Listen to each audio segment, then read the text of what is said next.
Hi everyone, welcome to Chandalogics. This is Kasaram Narsimareddy. You can see here SSC 2025 free rankers batch. ఎవరైతే staff selection commission 2025ని ఏం చేస్తున్నారో, ఎవరైతే serious aspirants ఉన్నారో అటువంటి serious ఆస్పిరెంట్స్కి benefit చేసే విధంగా, అటువంటి వాళ్ళు ర్యాంక్స్ సాధించే విధంగా, ర్యాంక్స్ అంటే నార్మల్ ర్యాంక్స్ కాదు, ఆల్ ఇండియా ర్యాంక్స్ సాధించే విధంగా మనము ఫ్రీ ర్యాంకర్స్ బ్యాచ్ ఒకటి స్టార్ట్ చేశాము. ఇది అందరికీ ఉచితంగా ఇవ్వబడుతుంది. మీరు చూసినట్టయితే ఈ డిస్క్రిప్షన్లో లింక్ ద్వారా మీరు ఈ యొక్క బ్యాచ్ని యాక్సెస్ చేయొచ్చు. ఈ బ్యాచ్ ద్వారా మనకు తక్కువ టైంలో, మనకు హార్డ్లీ 60 to 90 డేస్లో మనకి ఎగ్జామ్స్ ఉంటున్నాయి కాబట్టి దాన్ని దృష్టిలో పెట్టుకొని ఒక ప్రాపర్ డిజైన్తో, ప్రాపర్ ప్లానింగ్తో మనము ఈ యొక్క ఎస్ఎస్సి 2025 ఫ్రీ ర్యాంకర్స్ బ్యాచ్ మనం స్టార్ట్ చేస్తున్నాం. Experienced faculty with a lot of innovativeness, lot of content, effective content, smart tricks తో మనము ముందుకు వస్తున్నాము. ఇక్కడ ప్రతి క్వశ్చన్ ఏదైతే మీరు ఎగ్జామ్ రాస్తారో ప్రతి దానికి ఒక వీడియో ఎక్స్ప్లెనేషన్ మీకు ఇవ్వడం జరుగుతుంది. సో దానికి సంబంధించిన డీటెయిల్స్ ఒకసారి మనం చూసే ప్రయత్నం చేద్దాము. ఇక్కడ చూడండి, what is that you can get under this free rankers batch. So దీనిలో భాగంగా మీరు చూసినట్టయితే మనకు ఒక 15 మాక్ ఎగ్జామ్స్ మనం అక్కడ అందించడం జరుగుతుంది. 15 మాక్ ఎగ్జామ్స్. ఈ 15 మాక్ ఎగ్జామ్స్ ఏవైతే ఉన్నాయో ఇవన్నీ కూడా ప్రీవియస్ ఇయర్ పేపర్స్ని దృష్టిలో పెట్టుకొని డిజైన్ చేసినటువంటి మాక్ ఎగ్జామ్స్ ఇవి. కాబట్టి మీకు ఎగ్జాక్ట్గా ఎగ్జామ్ ఓరియంటెడ్లో ఈ యొక్క సెషన్స్ అనేవి ఉంటాయి. అదేవిధంగా ఈ ఎగ్జామ్స్ అనేవి ఉంటాయి. అదేవిధంగా చూసినట్టయితే ఫ్రీ పేపర్ ఎక్స్ప్రెషన్ అంటే టాప్ ఫ్యాకల్టీ చేత మీరు రాసినటువంటి ప్రతి క్వశ్చన్ యొక్క ఎక్స్ప్లెనేషన్ అనేది చాలా ఇన్డెప్త్గా, డీటెయిల్డ్గా, ఆప్షన్ టు ఆప్షన్ మీకు ఎక్స్ప్లెనేషన్ అనేది ఇవ్వడం జరుగుతుంది. కాబట్టి you are going to gain lot of content through this explanation అనమాట. అదేవిధంగా చూసినట్టయితే unique and smart approach to solve questions. మీరు అర్థమెటిక్, రీజనింగ్ లాంటివి తీసుకున్నప్పుడు it is not whether you are able to answer the question, it is whether you are able to answer the question within the given time frame is important. కాబట్టి దీనికి smart approach కావాలి. ఈ smart approach ఏ విధంగా ఉండాలి, even general అవేర్నెస్లో కూడా ఒకవేళ మీకు ఆ క్వశ్చన్ పైన ఎక్కువ అవగాహన లేకున్నా కూడా ఏ విధంగా ఆన్సర్ చేయాలి అనే ఒక స్మార్ట్ అప్రోచ్ మీకు ఇవ్వడం జరుగుతుంది. అదేవిధంగా చూసినట్లయితే ర్యాంకర్ టైమ్ సేవింగ్ స్ట్రాటజీస్ చెప్పాను కదా, చాలా షార్ట్ కట్ పద్ధతి ద్వారా మనం క్వశ్చన్స్ ఫాస్ట్గా ఎలా స్టార్ట్ చేయాలి. ఎందుకంటే the difference between the ranker and non ranker is nothing but time management. ఆ టైం మేనేజ్మెంట్ మీకు ఇక్కడ అందించడం జరుగుతుంది. At the same time complete guidance by the Chandan sir. So Chandan sir మీకు టైం టు టైం మీకు గైడెన్స్ ఇస్తుంటారు. ఏ విధంగా మీ యొక్క ప్రిపరేషన్ మీరు స్ట్రెంథెన్ చేసుకోవాలి, ఏ విధంగా మీ ప్రిపరేషన్ని ఒక్కొక్క లెవెల్ తర్వాత అప్గ్రేడ్ చేసుకోవాలి, వీటన్నిటిపైన మీ గైడెన్స్ కూడా మీకు ఇవ్వడం జరుగుతుంది. అండ్ వెరీ వెరీ ఇంపార్టెంట్, ఇది రైల్వే వాళ్ళకు కూడా ఉపయోగపడుతుంది. అయితే ఈ యొక్క ఫ్రీ ర్యాంకర్స్ బ్యాచ్ ఏదైతే ఉందో ఫర్ సీరియస్ ఆస్పిరెంట్స్ వాళ్ళకి మాత్రమే మేము దృష్టిలో పెట్టుకుని ర్యాంకర్స్ బ్యాచ్ క్రియేట్ చేయడం జరిగింది. ఈ ర్యాంకర్స్ బ్యాచ్ కోసం ఒక షెడ్యూల్ కూడా మేము తయారు చేసుకున్నాం. ఉదాహరణకు మీరు చూసినట్టయితే మనకు రాబోయే ఒక నెలలో మనకు ఈ యొక్క నోటిఫికేషన్ రాబోతున్నాయి. సో నోటిఫికేషన్ నెక్స్ట్ మంత్ ఉంటాయంటే డెఫినెట్గా మనకు నెక్స్ట్ 60 to 90 డేస్లో మనకి ఎగ్జామ్స్ ఉంటాయి, వరుస పెట్టి ఎగ్జామ్స్ ఉంటాయి. చూసినట్టయితే మనకు అన్ని జూన్లోనే దాదాపు ఒక 6 నోటిఫికేషన్స్ రాబోతున్నాయి. కాబట్టి డెఫినెట్గా ఎగ్జామ్స్ కూడా మనకు ఇమ్మీడియట్గా ఉంటాయి. కాబట్టి మనం అంత టైం మనం వేస్ట్ చేసుకోకూడదు. ఇప్పుడు ఉన్నటువంటి టైంని చాలా బెస్ట్గా ఉపయోగించుకొని మనం ఆ ఎగ్జామ్స్ని టార్గెట్ చేయాలి. దాంట్లో మనము కంపల్సరీగా జాబ్ కొట్టాలి. సో ఈ జాబ్ కొట్టే విధంగా మనం ఒక ప్లాన్ షెడ్యూల్ మీ ముందు ఉంచడం జరిగింది. మీరు ఒక్కసారి చూసినట్టయితే మనకు ప్రతిరోజు మీరు ఎగ్జామ్ రాయొచ్చు. ఎగ్జామ్ రాసిన తర్వాత దానికి సంబంధించిన ఎక్స్ప్లెనేషన్స్ అనేవి మీకు రెగ్యులర్గా మీకు అవైలబుల్లో ఉంటాయి, ఎక్స్ప్లెనేషన్ వీడియోస్. సో ఉదాహరణకు మీరు తీసుకున్నట్టయితే టెస్ట్ 1 మీరు రాశారనుకోండి 19th of May నాడు, దెన్ అదే రోజు నాడు మీకు రీజనింగ్ ఎక్స్ప్లెనేషన్ ఉంటుంది, 20th నాడు మీకు జనరల్ అవేర్నెస్ ఎక్స్ప్లెనేషన్ ఉంటుంది, అండ్ 21st నాడు మీకు మ్యాథ్స్ ఎక్స్ప్లెనేషన్ కూడా ఇవ్వడం జరుగుతుంది. అంటే మీరు రాసినటువంటి ఎగ్జామ్ యొక్క కంప్లీట్ ఎక్స్ప్లెనేషన్ పార్ట్ అనేది మీకు ఇక్కడ అందించడం జరుగుతుంది. So very very important, make use of this facility. అలా తర్వాత నెక్స్ట్ టెస్ట్ 2 ఉంటుంది, దానికి సంబంధించిన ఎక్స్ప్లెనేషన్ పార్ట్ ఉంటుంది, టెస్ట్ 3 ఉంటుంది, ఎక్స్ప్లెనేషన్ పార్ట్ ఉంటుంది. So on like this we are going to have 15 examinations అనమాట. సో మీరు 15 ఎగ్జామ్స్ మొత్తం కూడా మీరు రాయగలిగితే, దీన్ని సీరియస్గా మీరు ప్రిపేర్ అవ్వగలిగితే you are having the high chances of cracking this examination. కాబట్టి దాని విషయాన్ని దృష్టిలో పెట్టుకొని మీరు ఈ యొక్క ప్రిపరేషన్ మీరు కొనసాగించాలి. అండ్ గుర్తుపెట్టుకోండి, ఈ యొక్క ఇన్ఫర్మేషన్ మీ ఫ్రెండ్స్తో కూడా మీరు షేర్ చేయండి. ఎందుకంటే ఇంత అద్భుతమైనటువంటి ఒక షెడ్యూల్తో, అద్భుతమైనటువంటి కంటెంట్తో, బెస్ట్ టీచింగ్తో మీ ముందుకు వస్తుంది చందన్ లాజిక్స్. కాబట్టి ఈ యొక్క కంటెంట్ని మీరు అందరికీ షేర్ చేసే ప్రయత్నం చేయండి. and it's going to benefit you to the maximum extent possible, right? So wish you all good luck and make use of this sessions, and let's make a beginning with this preparation of SSC CGL 2025. Hi everyone, welcome to Chinalogics. This is Kasar Narasimha Reddy. Today we'll be discussing about set 3 part of this general awareness. So here we go అండి. So ఇక్కడ మీరు చూసినట్టు first question అండి, Taxus wallichiana Zucc Himalaya yew is a medicinal plant found in which of the following states? Taxus wallichiana Zucc Himalayan yew అనే ఒక ఔషధ ముక్క ఈ క్రింది రాష్ట్రాల్లో ఏ రాష్ట్రాల్లో కనిపిస్తుందని చెప్పేసి అడుగుతున్నారు ఇక్కడ. సో గోవానా, జార్ఖండ్, హిమాచల్ ప్రదేశ్, బీహారా. సో ఇది ఒక అద్భుతమైనటువంటి ఒక ప్లాంట్గా చెప్పాలి. ఎందుకంటే ఈ ప్లాంట్కి చాలా మెడిసినల్ యూజెస్ ఉంటాయి. క్యాన్సర్ లాంటి రోగాలను క్యూర్ చేయడంలో ఇది చాలా ప్రముఖ పాత్ర వహిస్తుంది. కాబట్టి ఈ ప్లాంట్కి చాలా చాలా విశిష్టత అనేది ఉందన్నమాట. సో ఇక్కడ చూసినట్టయితే మనకు రైట్ ఆన్సర్ ఏంటిది? The right answer is nothing but it is present in the Himachal Pradesh. ఎక్కడ ఉందండి ఇది? హిమాచల్ ప్రదేశ్లో మనకు ఇది అవైలబుల్లో ఉందన్నమాట. సో ద రైట్ ఆన్సర్ ఏంటి? మనకు Himachal Pradesh is the right answer. So ఒకసారి జాగ్రత్త చూడండి, ఇది మనకు కనిపిస్తున్నటువంటి ప్లాంట్ అనమాట. చాలా డిఫరెంట్గా ఉంటుంది మనకి ఈ ప్లాంట్. సో దీని ఒక స్పెషాలిటీ చూడండి. Taxus wallichiana Zucc commonly known as the Himalayan yew is a medicinal plant found in the primary the Himalayan regions in the state of Himachal Pradesh. It is known for producing taxol. ఈ taxol ఏదైతే అది produce చేస్తుందో, ఈ Taxol అనేది మనకు medicinal use అనేది చాలా ఎక్కువగా ఉంటుంది. దీని ద్వారా మనము క్యాన్సర్ కారకాలు మనము ట్రీట్ చేయొచ్చు అనమాట. So it is known for producing Taxol compound used in the cancer treatment, especially in chemotherapy for breast and ovarian cancer. So ఇంత పెద్ద యూస్ అనేది మనకు ఈ యొక్క మొక్క వల్ల ఉంది కాబట్టి ఇది చాలా చాలా చాలా ఇంపార్టెంట్ చెప్పాలి. అండ్ ఇంకోటి ఏంటంటే ఇక్కడ చాలా చాలా ఇంపార్టెంట్, ఇది మనకు చాలా కూల్ టెంపరేచర్స్లో కూల్ టెంపరేచర్ ఉన్నటువంటి అడవుల్లో మాత్రమే మనకి ఇది ఎక్కువగా లభిస్తుంది. అండ్ దాని యొక్క హైట్ అనేది దాదాపుగా 2000 నుండి 3500 మీటర్ల ఎత్తులో అది మనకు పండుతుంది. అంటే 2.5 to 3 కిలోమీటర్స్ ఎత్తులో, అంటే హిమాలయ పర్వతాలలో మనకి ఇది కనిపిస్తుంది.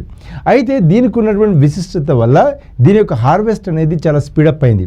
దీని యొక్క హార్వెస్ట్ స్పీడప్ అవడం వల్ల వచ్చినటువంటి ప్రాబ్లం ఏంటిది అని ఒకసారి మీరు చూసినట్టయితే, ఇది మనకి ఇప్పుడు ఒక ఎక్స్టెంట్ స్పీసీస్గా అవ్వబోతుంది. అంటే ఇది ఎండేంజర్డ్లో లిస్ట్లో పడ్డదనమాట.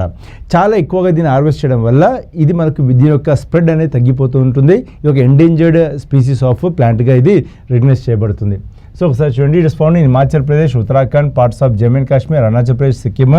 Due to the over harvesting for its medicinal use, Taxus wallichiana is considered endangered and is protected under the Indian and international conservation laws. So ఇది దీనికి ఉన్నటువంటి విశిష్టతగా మనము చూసుకోవాలన్నమాట. రైట్, నెక్స్ట్ క్వశ్చన్ చూడండి. Which of the following battles is considered the formal beginning of the British Raj in India? ఈ క్రింది యుద్ధాల్లో ఏది భారతదేశంలో బ్రిటిష్ పాలనకు అధికారిక ప్రారంభంగా పరిగణించబడ్డది అని చెప్పేసి అడుగుతున్నారు ఇక్కడ. సో ఫస్ట్ కర్ణాటిక్ వారా, బ్యాటిల్ ఆఫ్ ప్లాసియా, బ్యాటిల్ ఆఫ్ వాండివిషా, బ్యాటిల్ ఆఫ్ బక్సరా. ద రైట్ ఆన్సర్ ఏంటిది మనకు? Battle of Plassey. అవునా? 1757లో మనకు బ్రిటిష్ వాళ్ళ ఈస్ట్ ఇండియా కంపెనీతో జరిగినటువంటి యుద్ధం ఏదైతుందో, ఈస్ట్ ఇండియా కంపెనీ ఇక్కడ తన యొక్క రాజ్యాన్ని స్థాపించడానికి చాలా ఉపయోగపడ్డది వాళ్ళకు బ్యాటిల్ ఆఫ్ ప్లాసీ. సో ఒకసారి బ్యాటిల్ ఆఫ్ ప్లాసీ గురించి చూసుకుందాం. తర్వాత మనకు కర్ణాటిక్ వార్ అంటే ఏంటిది, బ్యాటిల్ ఆఫ్ బక్సర్ అంటే ఏంటిది, అదే బ్యాటిల్ ఆఫ్ వాండివాష్ అంటే ఏంటిది చూసుకుందాం. జాగ్రత్త చూడు ఇక్కడ. Battle of Plassey was fought on 23rd June 1757. ఇప్పుడు 23rd June 1757 and is widely considered the formal beginning of the British empire in India. అవునా? అంటే మనకు ఈ యొక్క బ్రిటిష్ వాళ్ళ యొక్క పరిపాలనకు ఇది ఒక ఆరంభంగా మనకు ఈ యొక్క బ్యాటిల్ ఆఫ్ ప్లాసీని మనం చూసుకుంటాం. అయితే బ్యాటిల్ ఆఫ్ ప్లాసీ ఎవరి మధ్యలో జరిగింది అంటే ఈస్ట్ ఇండియా కంపెనీ, అదేవిధంగా Sirajuddaula, nawab of Bengal. So nawab of Bengal సిరాజుద్దౌలాకి, అదేవిధంగా బ్రిటిష్ ఈస్ట్ ఇండియా కంపెనీకి ఇద్దరికి మధ్యలో మనకి బ్యాటిల్ ఆఫ్ ప్లాసీ అనేది జరిగింది. అయితే అక్కడ సిరాజుద్దౌలా ఓడిపోవడానికి వాళ్ళకి శక్తి సామర్థ్యాలు లేకపోవడం కాదు, యాక్చువల్గా సిరాజుద్దౌలాని తను నమ్ముకున్న వాళ్ళే తనను మోసం చేశారు. వెన్నుపోటు పోవడం వల్ల ఇక్కడ ఓడిపోవడం జరిగింది. సో మీరు క్లియర్గా చూసినట్టయితే మనకు ఇక్కడ బ్రిటిష్ ఈస్ట్ ఇండియా కంపెనీని లీడ్ చేసింది Robert Clive, one of the very much efficient అడ్మినిస్ట్రేటర్గా చెప్పుకోవాలి రాబర్ట్ క్లైవ్. అయితే మనకు సిరాజుద్దౌలా ఓడిపోవడానికి ప్రధాన కారణం ఏంటిది అంటే మీర్ జాఫర్. సో ఈ మీర్ జాఫర్ ఒక ద్రోహి అనమాట. ఈయన సిరాజుద్దౌలాను వెన్నుపోటు పొడిచాడు, అందుచేత సిరాజుద్దౌలా ఓడిపోవడం జరిగింది. సో ఎప్పుడైతే బ్యాటిల్ ఆఫ్ ప్లాసీలో మనకు బ్రిటిష్ ఈస్ట్ ఇండియా కంపెనీ వాళ్ళు గెలిచారో అక్కడ నుండి బ్రిటిష్ వాళ్ళ ప్రస్థానం అనేది మనకు మొదలైంది. తర్వాత బ్యాటిల్ ఆఫ్ బక్సర్తో వాళ్ళకు కొన్ని పొలిటికల్ రైట్స్ కానీ అదేవిధంగా దివానీ రైట్స్ కూడా రావడం జరిగింది. సో ఇది ఎంత వచ్చేది బ్యాటిల్ ఆఫ్ ప్లాసీ అనేది మనకు చాలా చాలా ఇంపార్టెంట్. 1757లో మనకు బ్యాటిల్ ఆఫ్ ప్లాసీ అనేది జరిగింది. అదేవిధంగా మీరు చూసినట్టయితే ఇక్కడ ఫస్ట్ కర్ణాటిక్ వార్ కానీ సెకండ్ కర్ణాటిక్ వార్ ఇవన్నీ కూడా ఏంటంటే these are the wars of succession, అంటే ఆ యొక్క అధికార పీఠం పైన ఎవరు కూర్చుంటారు అనే దానికోసం జరిగినటువంటి యుద్ధాలు.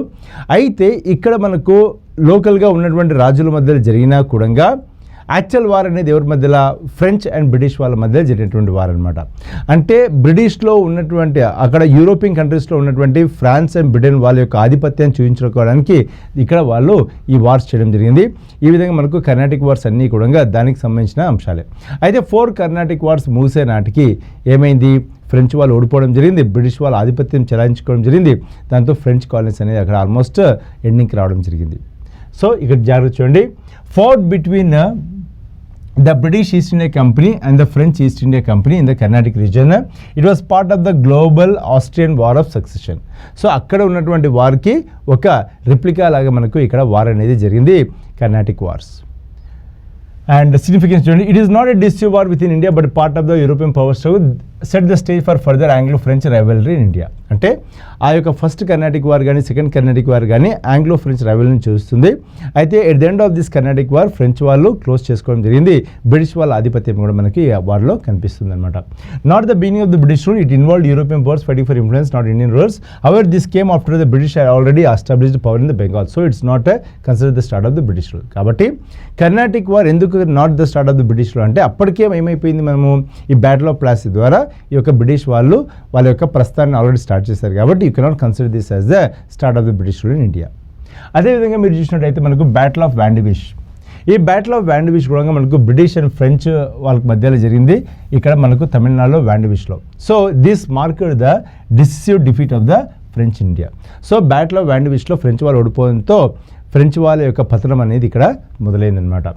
అదేవిధంగా మీరు చూసినట్టయితే ఇక్కడ మనకు బ్యాటిల్ ఆఫ్ బక్సర్ 1764లో జరిగింది. సో బ్యాటిల్ ఆఫ్ బక్సర్ యొక్క ప్రత్యేకత ఏంటిది, బ్రిటిష్ వాళ్ళకు దివానీ రైట్స్ అనేవి మనకు బ్యాటిల్ ఆఫ్ బక్సర్ నుండి రావడం జరిగింది.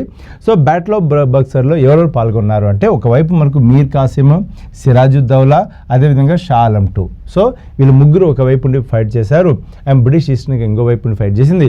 బ్రిటిష్ ఈస్ట్ ఇండియా కంపెనీ మళ్ళీ బ్యాటిల్ ఆఫ్ బక్సర్ కూడా గెలవడం జరిగింది.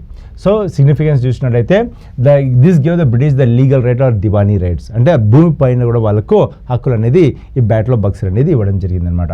It was the consolidation of the power already gain after battle of Plassey. So battle of ప్లాసీలో వచ్చినటువంటి పవర్ని ఇంకా చాలా స్ట్రాంగ్గా చేసుకోగలిగారు వాళ్ళు బ్యాటిల్ ఆఫ్ బక్సర్ ద్వారా, right. Among the following while praising the amending that feature of the Indian Constitution said that this variety of the amending process is wise but is rarely found. భారత రాజ్యాంగం యొక్క సవరణ లక్ష్యాన్ని ప్రశంసిస్తూ ఈ సవరణ ప్రక్రియలో వైవిధ్యం తెలివైనదే కానీ అరుదుగా కనిపిస్తుంది కింది వ్యక్తుల్లో ఎవరు అన్నారు అని అడుగుతున్నారు ఇక్కడ. సో గ్రాన్విల్లే ఆస్టిన్ ఉన్నారు, ఐవర్ జెన్నింగ్స్ ఉన్నారు, కేసీ వేర్ ఉన్నారు, హెచ్ఎం సెర్వాయ్ ఉన్నారు. ఏంటి ఆన్సర్, రైట్ ఆన్సర్ ఇక్కడ అంటే the right answer is nothing but K C Wheare. So K C Wheare అనే ఒక కాన్స్టిట్యూషన్ ఎక్స్పర్ట్ మనకు ఈ యొక్క కమెంట్ చేయడం జరిగింది. ఆయన ఏమంటున్నారు, భారతదేశం యొక్క రాజ్యాంగంలో మనకు రిజిడిటీ కనిపిస్తుంది, ఫ్లెక్సిబిలిటీ కనిపిస్తుంది, అవునా, దృఢత్వం కల్పిస్తుంది, అదేవిధంగా మనకు కావాలంటే మార్పు చేసుకునే ఒక సౌలభ్యం కూడా కనిపిస్తుంది. సో ఇక్కడ ఎలా చెప్తాం మనము అంటే ఫర్ ఎగ్జాంపుల్ మనకు రాజ్యాంగంలో మార్పు చేయాలన్నప్పుడు మనం ఆర్టికల్ 368 ప్రకారం మార్పు చేసామనుకోండి, అప్పుడు 2/3 ఆఫ్ ద మెజారిటీ అవసరం ఉంటుంది. ఒక్కొక్కసారి కాంకరెంట్ లిస్ట్లో ఉన్నటువంటి అంశాలు మార్చాలంటే 2/3 ఆఫ్ ద మెజారిటీతో పాటు మళ్ళీ 50% ఆఫ్ ద స్టేట్స్ యొక్క రాటిఫికేషన్ కూడా కావాలి, అంటే చాలా పెద్ద ప్రక్రియ. ఇంకో వైపు మనం చూసినట్టయితే కొన్ని చట్టాలు మనము ఆర్టికల్ 368 ద్వారా కాకుండా నార్మల్గా చేయొచ్చు. ఇక్కడ మనకు సింపుల్ మెజారిటీతో సరిపోతుంది. అంటే ఒక పక్క మనకు రిజిడిటీ ఉంది, ఇంకో పక్క మనకు ఫ్లెక్సిబిలిటీ కూడా ఉంది. సో ఇటువంటి ఒక లక్షణం అనేది అరుదుగా కనిపిస్తుంది అని చెప్పేసి ఎవరన్నారు, మనకు కేసీ వేర్ అన్నారనమాట. సో వీళ్ళందరూ కూడా మనకు కాన్స్టిట్యూషన్ ఎక్స్పర్ట్సే. సో వీళ్ళు చెప్పినటువంటి కొన్ని వర్డింగ్స్ ఇవన్నీ కూడా. సో ఒకసారి చూడండి ఇక్కడ, KC Wheare a renowned constitution expert praised the amending process of the Indian constitution for its flexibility and diversity. He state that this variety in the amending process is voice but rarely found. ఇది చాలా రేర్గా కనిపిస్తుందని చెప్పేసి చెప్పారు, అవునా. So he admired how the Indian constitution balances rigid and flexibility by providing different procedure for different types of amendments. అంటే మన యొక్క ఎటువంటి అమెండ్మెంట్ చేస్తున్నాము అన్న దాన్ని బట్టి డిఫరెంట్ ప్రొసీజర్స్ అనేది మనం ఇవ్వడం జరిగింది. ఉదాహరణకు కొన్నిటికి మనం సింపుల్ మెజారిటీతో ఇస్తాం, కొన్నిటేమో స్పెషల్ మెజారిటీ ఇస్తాం, కొన్నేమో special majority with state ratification. అవునా కదా? అంటే సాధారణ మెజారిటీ ద్వారా కొన్ని, అదేవిధంగా ప్రత్యేక మెజారిటీ ద్వారా కొన్ని వచ్చేసరికి ప్రత్యేక మెజారిటీతో పాటు మళ్ళీ రాష్ట్రాల ఆమోదం కూడా కావాలి. సో ఈ విధంగా మనకున్నటువంటి రిక్వైర్మెంట్ బట్టి ఏదైనా ఒక ప్రాసెస్ మనం వాడుకుంటాం కాబట్టి మనకు ఫ్లెక్సిబిలిటీ ఉంటుంది, రిజిడిటీ కూడా ఉంటుంది. అదే వాళ్ళు చెప్తున్నారు. అంటే మనకు దృఢత్వం ఉంటుంది, సరళత కూడా మనకు కనిపిస్తుంది అనమాట. సో అమెండింగ్ గురించి చూసినట్లయితే ఇదివరకు చెప్పాను ఆర్టికల్ 368 ప్రకారం మనం చేయొచ్చు. సో ఆర్టికల్ 368 ప్రకారం మనకు సింపుల్ మెజారిటీ కాకుండా మిగతావన్నీ కూడా ఆర్టికల్ 368 ప్రకారం మనం చేయడం కనిపిస్తుంటుంది అనమాట. Next one, Gangubai Hangal and Prabha Atre were exponents of the dash gharana అంటున్నారు. గంగూబాయ్ హంగల్ మరియు ప్రభా అత్రే ఏ ఘరానాకి చెందిన ప్రముఖులు అని చెప్పేసి అడుగుతున్నారు ఇక్కడ. సో ఇక్కడ రాంపూర్ ఘరానా ఉంది, జైపూర్ ఘరానా ఉంది, కిరాణా ఘరానా ఉంది, మేవాతి ఘరానా ఉంది. ఆన్సర్ ఏంటిది మనకు? ఇక్కడ మనకు కిరాణా ఘరానా ఇస్ ద రైట్ ఆన్సర్ అనమాట. సో కిరాణా ఘరానాకి చెందిన వ్యక్తులు వీళ్ళిద్దరు కూడా మీరు చూస్తుంటారు, వీళ్ళు చాలా ఫేమస్ ఆర్టిస్ట్ అనమాట. ఒకసారి చూడండి ఇక్కడ, Gangubai Hangal and Prabha Atre were prominent exponents of the Kirana gharana. Kirana Gharana is one of the most renowned Hindustani classical music gharanas, especially famous for its emphasis on khayal singing and emotional expression. So దీనిలో khayal singing కనిపిస్తుంది, అదేవిధంగా మనకు emotional expressions కూడా మనకు ఎక్కువగా ఈ కిరాణా ఘరానాలో మనకు కనిపిస్తాయి అనమాట. The Kirana Gharana is the characterised by it's melodic improvisations and long intricate ragas. So చాలా మంచి రాగాలు కూడా మనకు ఈ కిరాణా ఘరానాలు ఉంటాయి. సో ఘరానా అంటే ఇదివరకు మీకు చెప్పాను కదా, ఏదైనా ఒక రకమైనటువంటి సంగీతం కానీ నృత్యం కానీ ఒక ప్రాంతం నుండి ఎక్కువగా అది ఇంప్రొవైజ్ అవుతే ఆ యొక్క విధానానికి మనం ఏమంటామో అక్కడ నుండి వచ్చింది కాబట్టి, ఆ ప్రాంతం నుండి వచ్చింది కాబట్టి ఘరానా అని చెప్పేసి దాన్ని మనం సంబోధించడం జరుగుతుందన్నమాట. Okay. And Kirana gharana key features చూడండి ఇక్కడ, emphasis on aesthetic expression, slow tempo, focus on voice culture and melodious singing. Famous figures from this gharana include Ustad Abdul Karim Khan and Ustad Burji Khan. వీళ్ళందరూ కూడా ఇక్కడ ఉన్నటువంటి ఫేమస్ సింగర్స్ అనమాట. Next question, which of the following table tennis world championship events was held in India? So క్రింది వాటిలో table tennis ప్రపంచ championship ఈవెంట్లో ఏది భారతదేశంలో జరిగింది అడుగుతున్నారు.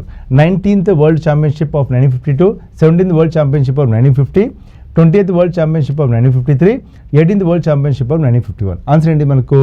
18th world championship of 1951. ఎక్కడ జరిగింది మనకు? ఇండియాలోనే, న్యూఢిల్లీలో జరిగింది అనమాట. సో దీనికి చాలా ఇంపార్టెంట్ చూడండి ఇక్కడ, the 80th table tennis world championship was held in New Delhi.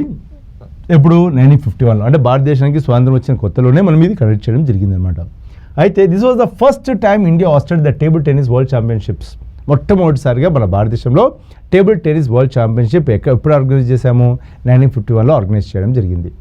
It was important mile stone in the history of Indian table tennis and contribute to the popularity of the sport in the country. అంటే అప్పుడప్పుడే భారతదేశానికి స్వాతంత్రం వచ్చింది, ఒక ప్రపంచ స్థాయి event మన భారతదేశంలో కండక్ట్ చేయడం వల్ల ఏమైపోయింది, మనకు చాలా రెస్పాన్స్ అనేది ప్రజల నుండి వచ్చింది. అంటే టేబుల్ టెన్నిస్ పట్ల ఒక ఆసక్తి అనేది మనకు ప్రజల నుండి రావడం జరిగింది. సో అందుకనే ఈ యొక్క 18th world table tennis championship which was conducted in New Delhi in 1951 is very very important. And మిగతా ఏవైతే ఉన్నాయో మీరు చూసినట్టయితే 1950 వచ్చేసరికి మనకి ఈజిప్ట్లో జరిగింది, 1952 వచ్చేసరికి హంగేరీలో జరిగింది, 1953 వచ్చేసరికి మనకు వేల్స్లో జరిగింది. అంటే ఫస్ట్ 1950 ఏదైతే జరిగిందో అది ఈజిప్ట్లో జరిగింది, 51 ఇండియాలో జరిగింది, 52 హంగేరీలో జరిగింది, 53 వచ్చేసరికి మళ్ళీ మనకు వేల్స్లో జరిగింది అనమాట. సో ఈ విధంగా మనకు ఈ యొక్క టేబుల్ టెన్నిస్ వరల్డ్ ఛాంపియన్షిప్స్ అనేవి మనకు జరిగినాయి. రైట్. సో ఎస్ఎస్సి ఎగ్జామ్స్ దృష్టిలో పెట్టుకొని మనము చాలా కంటెంట్తో పాటు మళ్ళీ కొన్ని కొత్త కోర్సెస్ మీకు అందిస్తున్నాము. ఒకసారి ఇక్కడ మీరు చూసినట్టయితే ఎస్ఎస్సి 2025 స్పెషల్ బ్యాచ్ మనం అందిస్తున్నాము. సో మీరు ఈ బ్యాచ్ ద్వారా మీ యొక్క ప్రిపరేషన్ ఇంకా స్ట్రెంగ్తెన్ చేసుకోవచ్చు. సో ఇక్కడ చూసినట్టయితే ఈ యొక్క బ్యాచ్ ద్వారా మీకు ఎస్ఎస్సి, సిజిఎల్, సిహెచ్ఎస్ఎల్, జీడీ, ఎంటీఎస్, స్టెనో, సిపిఓ ఇటువంటి ఎగ్జామ్స్ అన్నీ కూడా క్రాక్ చేసే సింగిల్ కోర్స్ మీకు అందిస్తున్నాము. 3 months డ్యూరేషన్తో, 6 months డ్యూరేషన్, 12 months డ్యూరేషన్తో మనకి కోర్స్ అనేది అవైలబుల్లో ఉంటుంది. అదేవిధంగా ఈ కోర్స్ చూసినట్టయితే మీకు తెలుగు మీడియంలో ఉంటుంది, అదేవిధంగా ఇంగ్లీష్ మీడియంలో కూడా మనకి ఈ కోర్స్ అనేది అవైలబుల్లో ఉంది. అండ్ ఇక్కడ చూడండి మీకు కంప్లీట్ కోర్స్, ఇక్కడ మనకు 1000+ వీడియో లెక్చర్స్ అవైలబుల్లో ఉంటాయి. ఎట్ ద సేమ్ టైం మీరు చూసినట్టయితే కాన్సెప్ట్ ఓరియంటెడ్ అప్రోచ్ ఉంటుంది, అదేవిధంగా మన smart approach, time saving approaches ఉంటాయి. మీకు టాపిక్ వైజ్ మాక్ టెస్ట్ ఉంటాయి, ఫుల్ లెంత్ మాక్ టెస్ట్ అందిస్తుంటాం. పీడిఎఫ్ కంటెంట్ కూడా మీకు ప్రొవైడ్ చేయడం జరుగుతుంది విత్ 24/7 యాక్సెస్ అనేది మేము అందిస్తున్నాం. కాబట్టి ఈ విధంగా exam oriented strategies, previous questions దృష్టిలో పెట్టుకొని మనకు కంటెంట్ కూడా డిజైన్ చేయడం జరిగింది. కాబట్టి ఇటువంటి ఒక అద్భుతమైన కోర్స్ ద్వారా మీ యొక్క ప్రిపరేషన్ ఇంకా స్ట్రెంగ్తెన్ చేసుకోండి and improve your chances of succeeding and being the rankers in this SSC 2025. అదేవిధంగా మీరు చూసినట్టయితే ఒకవేళ మీ ప్రిపరేషన్ అనేది ఓన్లీ CGLకి అయితే you can go and opt for this course, both for Tier 1 Tier 2 ఉంది. అదేవిధంగా మీరు CHSL అయితే you can go and opt for this course. ఇది కూడా మనకు 3 and 6 months డ్యూరేషన్తో ఇంగ్లీష్ అండ్ తెలుగు మీడియం రెండిట్లో అవైలబుల్ ఉంది. And if you're preparing for CPO అయితే you can go and opt for this complete course which is available for 3 and 6 months duration. And if your preparation is for GD కోసం అయితే you can also opt for this course which is available both in English and Telugu రెండిట్లో అవైలబుల్లో ఉంది, right. And MTS కోసం కూడా మనకు 3 and 6 months డ్యూరేషన్తో with 700+ hours టీచింగ్తో మనం ఈ కోర్స్ అవైలబుల్లో ఉంచామన్నమాట. సో మీకు ఎటువంటి డౌట్స్ వచ్చినా కూడా okay you can contact the numbers that is scrolling here and they will help you with purchasing this courses. And SSC JEE కోసం కూడా మనకు 1100+ hours ఆఫ్ కంటెంట్ మనకు అందిస్తున్నాం ఇక్కడ. ఓకే, అండ్ మాక్ టెస్ట్ కానీ 24/7 యాక్సెస్ అవన్నీ కూడా మనకు ఇక ప్రొవైడ్ చేస్తున్నాం. అండ్ స్టెనోగ్రాఫర్ కోసం కూడా మనకు ఈ యొక్క కోర్స్ అవైలబుల్లో ఉంది. So who among the following was the last sultan of Delhi sultanate? ఈ కింది వ్యక్తుల్లో ఎవరు ఢిల్లీ సుల్తానేట్ యొక్క చివరి సుల్తాన్ అని అడుగుతున్నారండి ఇక్కడ. ఓకే, ఫిరోజ్ షా తుగ్లకా, సికందర్ లోడియా, మొహమ్మద్ బిన్ తుగ్లకా, ఇబ్రాహిం లోడియా. సో మనకు ఢిల్లీ సుల్తానేట్స్ ఎవరైతే ఉంటారో ఆ ఢిల్లీ సుల్తానేట్స్ యొక్క హైరార్కీ మనకు తెలిసి ఉండాలి, అవునా? సో స్టార్టింగ్ మనం స్లేవ్ డైనాసిటీలో స్టార్ట్ చేస్తాం, అవునా కదా? We start with the slave dynasty, అవునా? తర్వాత ఖిల్జీ డైనాసిటీ ఉంటుంది, తర్వాత తుగ్లక్ డైనాసిటీ ఉంటుంది, ఎస్ ఆర్ నో? సో తర్వాత వచ్చేసరికి మనకు ఎవరు మన వెరీ ఫేమస్ సయ్యద్ డైనాసిటీ ఉంటుంది, తర్వాత లోడీ డైనాసిటీ ఉంటుంది. సో ఈ ఆర్డర్ అనేది మనకు చాలా చాలా ఇంపార్టెంట్. సో లాస్ట్ ఉన్నది ఎవరు? లోడీ. అయితే లోడీలో ఇక్కడ ఆన్సర్స్ ఏమైనా మనకు సికందర్ లోడీ ఉంది, ఇబ్రాహిం లోడీ. లాస్ట్ ఎవరు? ఇబ్రాహిం లోడీ. ఎందుకు? బాబర్ ఎవరిని ఓడించారు? ఇబ్రాహిం లోడీని ఓడించారు. కాబట్టి రైట్ ఆన్సర్ ఏమవుతుంది మనకు? Ibrahim Lodi is the right answer అవుతుంది అనమాట. క్లియర్? సో ఇబ్రాహిం లోడీకి ముందు మనకు సికందర్ లోడీ మనకు రాజుగా కొనసాగారనమాట, రైట్. మొహమ్మద్ బిన్ తుగ్లక్ వచ్చేసరికి తుగ్లక్ డైనాసిటీ, అదేవిధంగా ఫిరోజ్ షా తుగ్లక్ కూడా మనకు తుగ్లక్ డైనాసిటీ. ఓకే, ఒకసారి చూడండి ఇక్కడ. Ibrahim Lodi was the last sultan of the Delhi sultanate. He ruled from 1517 to 1526. 1526 is the first battle of Panipat. ఎవరికి? బాబర్కి ఇబ్రాహిం లోడీకి మధ్య జరిగిందనమాట.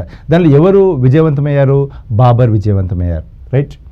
This reign ended with the Battle of Panipat in 1526, where he was defeated by Babur, the founder of the Mughal Empire. అప్పటితో Mughal empire అనేది మనకు భారతదేశంలో start అయిందనమాట. This battle marked the end of the Delhi Sultanate and the beginning of the Mughal rule in India. అప్పటితో Mughal rules అనేది మనకు ప్రారంభమయ్యాయి, right. So ఇట్లాగా ఇటువంటి అంశాలన్నీ కూడా అంటే మనకి ఇస్తున్నటువంటి ఎక్స్ప్లెనేషన్లో కూడా మళ్ళీ కొన్ని క్వశ్చన్స్ రావడానికి అవకాశం. ఉదాహరణకు బ్యాటిల్ ఆఫ్ పానిపట్ 1526 ఆ విధంగా. Okay, Firoz Shah Tughlaq was the ruler of the Tughlaq dynasty but not the last sultan. Sikandar Lodi was the ruler before Ibrahim Lodi, and Muhammad bin Tughlaq is also one of the kings in the Tughlaq dynasty, and his decisions were well ahead of the time. అంటే ఆయన నిర్ణయాలు ఆ టైంకి సరిపోయేవి కాదు, ahead of the time సరిపోయాయి. అందుకనే ఆ టైంలో నిర్ణయాలు తీసుకోవడం వల్ల అవి ఫ్లాప్ అయిపోయినాయి అనమాట, రైట్. ఎవరు? Mohammad bin Tughlaq. Which of the following cups trophies is not related to the Indian domestic cricket? ఈ క్రింది కప్లలో ట్రోఫీలో ఏది భారతదేశ క్రికెట్ సంబంధించింది కాదు అని అడుగుతున్నారు ఇక్కడ. సో దిలీప్ ట్రోఫియా, దురాండ్ కప్పా, దియోదర్ ట్రోఫియా, రాంజీ ట్రోఫియా, రైట్. సో ఆన్సర్ ఇచ్చే ప్రయత్నం చేయండి, ప్రతి ఒక్కరు ఆన్సర్ ఇవ్వాలండి. సో ఇక్కడ మనకు కొన్ని ట్రోఫీస్ ఇచ్చాము, దీంట్లో ఏదో ఒకటి క్రికెట్కి చెందింది కాదు. దీనికి సంబంధించి ఒక ప్రశ్న ఆల్రెడీ మనము వేరే సెట్లో డిస్కస్ చేసాం.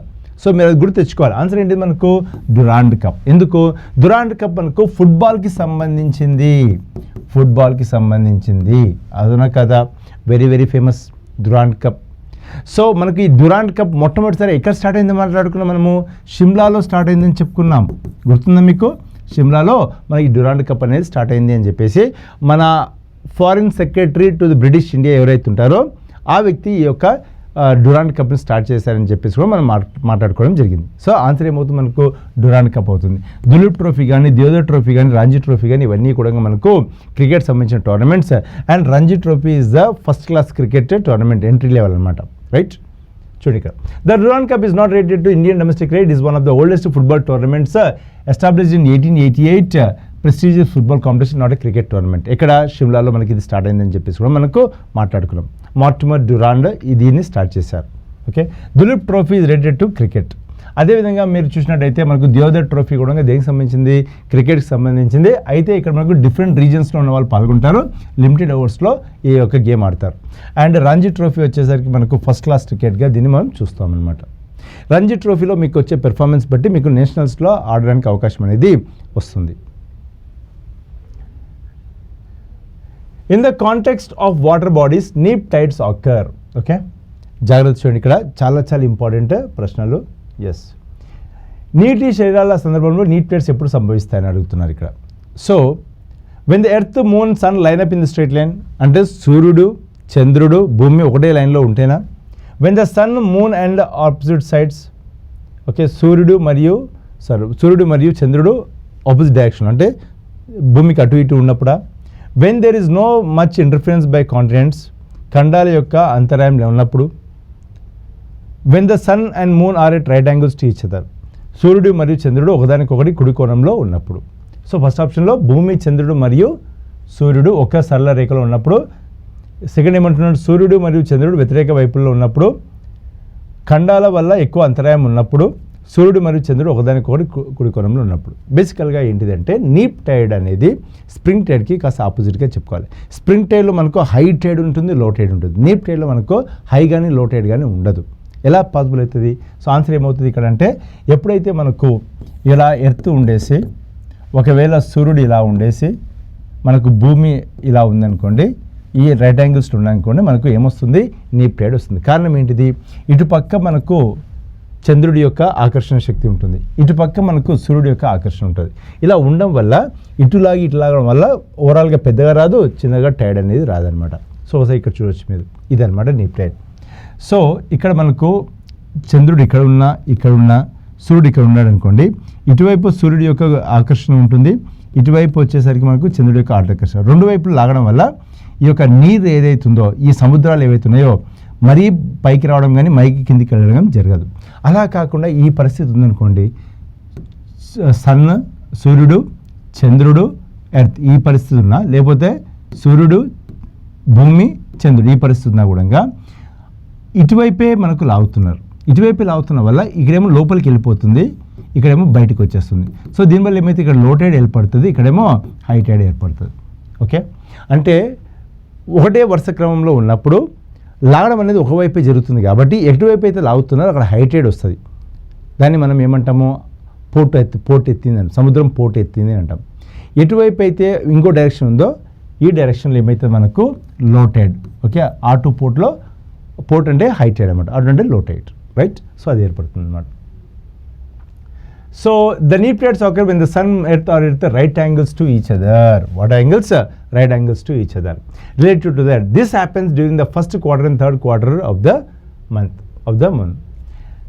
During neap tide, the gravitational pull of the sun partially cancels out the gravitational pull of the moon, resulting in smaller tidal ranges. అంటే సూర్యుడి యొక్క ఆకర్షణ ఎంతైతే ప్రభావం చూపిస్తుందో ఆ ప్రభావాన్ని చంద్రుడు ఏం చేస్తాడు? కాస్త తగ్గించడం వల్ల మనకు ఈ నీటి పైన ఆకర్షణ తగ్గడం వల్ల ఏమవుతుందంటే మరీ పైకి రావడం కానీ లోపలికి వెళ్ళడం కానీ మనకు కనిపించదు అనమాట. అందుచేత మనకు ఇది ఏర్పడుతుంది. ఓకే, అండ్ అదర్ ఆప్షన్స్ వచ్చేసరికి చెప్పాను కదా, స్ట్రైట్ లైన్ ఉన్నాయనుకోండి మనకు స్ప్రింగ్ టైడ్ అంటాం. స్ప్రింగ్ టైడ్ అంటే అధిక హై టైడ్ ఉంటుంది, అధిక లో టైడ్ కూడా మనకు కనిపిస్తూ ఉంటుంది. అదే చెప్తున్నారు ఇక్కడ. Chittani Ramachandra Hegde was associated with which of the following dances? Okay, Chittani Ramachandra Hegde క్రింది నృత్యాల్లో దేంతో సంబంధం కలిగి ఉన్నారని అడుగుతున్నారు ఇక్కడ. చౌ డాన్సా, చపేలి డాన్సా, యక్షగాన డాన్సా, హత్తారి డాన్సా? ఆన్సర్ ఏంటిది? Yakshagana dance. Yakshagana is the famous folk dance of the state of Karnataka. మన చిత్తాని రామచంద్ర హెగ్డే కూడా మనకు Karnataka. So is a famous which dancer? Is a famous what is the called as Yakshagana dancer, right? మీరు గౌతమిపుత్ర శతకం సినిమాలు చూస్తుంటే అక్కడ మనకు శివరాజ్ కుమార్ ఈ యొక్క యక్షగాన నృత్యం అనేది చేస్తారనమాట, రైట్? సో ఇట్లా ఈయన తన యక్షగాన డాన్సర్ అనమాట. సో చిత్తాని రామచంద్ర హెగ్డే. ఒకసారి చూడండి ఇక్కడ. Chittani Ramachandra Hegde was the renowned exponent of the Yakshagana dance form, a traditional dance form perform in the Karnataka region. Okay, Yakshagana combines, చూడండి ఇక్కడ, dance, music, dialogue and costumes and is primarily performed in the coastal regions of Karnataka and Kerala. So ఎక్కువ మనకు కర్ణాటక కేరళ ప్రాంతాల్లో ఎక్కువగా ఉంటుంది. అవి కాకుండా మిగతా ఆప్షన్స్ ఏవైతే ఉన్నాయో అవి కూడా మనకు కర్ణాటకకి చెందినటువంటి డ్యాన్స్. మీరు చూసినట్టయితే ఒక చావ్ డాన్స్ పక్కన పెడితే, చావ్ అనేది మనకు వెస్ట్ బెంగాల్, ఒడిషా, అదేవిధంగా మనకు జార్ఖండ్, ఈ 3 ప్రాంతాలు ఇదివరకు అది ఫోక్ డ్యాన్స్గా ఉంటాయి. కానీ ఇప్పుడు ఏమైపోయింది, దాన్ని క్లాసికల్ డ్యాన్స్గా రికగ్నైజ్ చేయడం జరిగింది సంగీత నాటక అకాడమీ వాళ్ళు. కాబట్టి చావ్ డ్యాన్స్ అనేది ఇప్పుడు ఏం డ్యాన్స్, క్లాసికల్ డ్యాన్స్. అదేవిధంగా మీరు చూసినట్టయితే మనకు చప్పేలి డ్యాన్స్ అనేది కూడా మనకు కర్ణాటక ప్రాంతంలోనే మనకు తీర ప్రాంతాల్లో కనిపిస్తున్నటువంటి ఒక డ్యాన్స్గా చెప్పొచ్చు. హుత్తారి డ్యాన్స్ కూడా మనకు ఈ యొక్క కర్ణాటకలో కొడగు లాంటి ప్రాంతాల్లో మనకి ఎక్కువగా ఈ హుత్తారి డ్యాన్స్ అనేది చూస్తాం. కూర్గ్ అని చెప్తాం కదా, ఎక్కడైతే మనకు కావేరి నది ఉద్భవిస్తుందో ఆ ప్రాంతాల్లో మనకు ఈ యొక్క డ్యాన్స్ అనేది కనిపిస్తూ ఉందన్నమాట. Right. The ideals of which 3 gods are installed in Jagannath temple Puri అని అడుగుతున్నారు. ఇక్కడ పూరిలోని జగన్నాథ ఆలయంలో ఏ ఐడియల్స్ వాళ్ళు ప్రతిష్ఠించారు అని అడుగుతున్నారు ఇక్కడ. సో పూరిలో కోనార్క్ సన్ టెంపుల్ ఉంటుంది, చాలా చాలా ఫేమస్. సో అక్కడ నుంచి బ్రహ్మ, విష్ణు, మహేశ్వరన, రాధాకృష్ణ అండ్ బలరామన, జగన్నాథ, బలభద్ర అండ్ సుభద్రన, రామ్, లక్ష్మణ్, జానకియ. ఆన్సర్ ఏంటిది మనకు Jagannatha, Balabhadra and Subhadra is the right answer. So ఈ ముగ్గురు యొక్క ఐడల్స్ మనకు పూరి జగన్నాథ్ టెంపుల్లో కనిపిస్తే మీరు చూసినట్టయితే ఇలా ఉంటుంది అనమాట. సో పూరి జగన్నాథ్ టెంపుల్స్లో కనిపిస్తున్నటువంటి 3 విగ్రహాలు ఇవి. రైట్. సో ఒకసారి చూడండి, ఇక్కడ Jagannath temple at Puri, the ideals of Jagannatha, Balabhadra and Subhadra are installed. Jagannath is considered as the Lord Vishnu, Balabhadra is elder brother and associated with strength, Subhadra is the sister of Jagannatha and Balabhadra. So ఈ ముగ్గురు కూడా సిబ్లింగ్స్ అనమాట. సో జగన్నాథ, బలభద్రుడు, అదేవిధంగా మనకు సుభద్ర, ముగ్గురు కూడా సిబ్లింగ్స్గా చెప్పుకోవచ్చు. These deities are the central figures during the famous Rathyatra held every year in Puri. So పూరిలో జరుగుతున్న జగన్నాథ రథయాత్రలో మనకి ఐడియల్స్తో వాళ్ళ రథయాత్ర అనేది చేస్తూ ఉంటారు. Next one, very very nice question. Anna Chandy, the first Indian women to serve as the judge at high court, was appointed in which high court? So Anna Chandy హైకోర్టులో న్యాయమూర్తిగా పనిచేసిన తొలి భారతీయ మహిళ ఏ హైకోర్టులో నియమించబడ్డారని అడుగుతున్నారు ఇక్కడ. So west Bengal, Kerala, Tamil Nadu, Andhra Pradesh. So try to answer this question. Very, I think looking at the name you can easily guess what can be the answer. ఆ పేరు చూసి మీరు ఈజీగా గెస్ చేయొచ్చు ఆన్సర్ ఏముండబోతుందని చెప్పేసి. రైట్. ఆన్సర్ ఏంటి మనకు కేరళ హైకోర్టు అనమాట. So she is the first women judge in high court. ఎవరు? అన్నా చాందీ. ఒకసారి చూడండి, she is Anna Chandy. She died in the year 1996. She is the first women judge of India చెప్పుకోవచ్చు అనమాట, అన్నా చాందీ. చూడు ఇక్కడ, Anna Chandni was the first woman in India to be appointed as the judge in the High Court. She took her oath as judge of Kerala High Court on February 9th, 1959. 1959 సంవత్సరంలోనే తాను ఒక హైకోర్టుకి జడ్జిగా బాధ్యతలు స్వీకరించడం జరిగిందనమాట. And 1967 వరకు తను అక్కడ కొనసాగారు. And she was born in 1905 in Travancore, now part of Kerala. She completed her post-graduation in law from Thiruvananthapuram Government Law College in 1926. 1926లోనే తను లా కంప్లీట్ చేశారు. And she started practice as a lawyer in 1929. 1929 నుండి తను లాయర్గా practice చేశారు. She was appointed as Munsif in Travancore in 1937.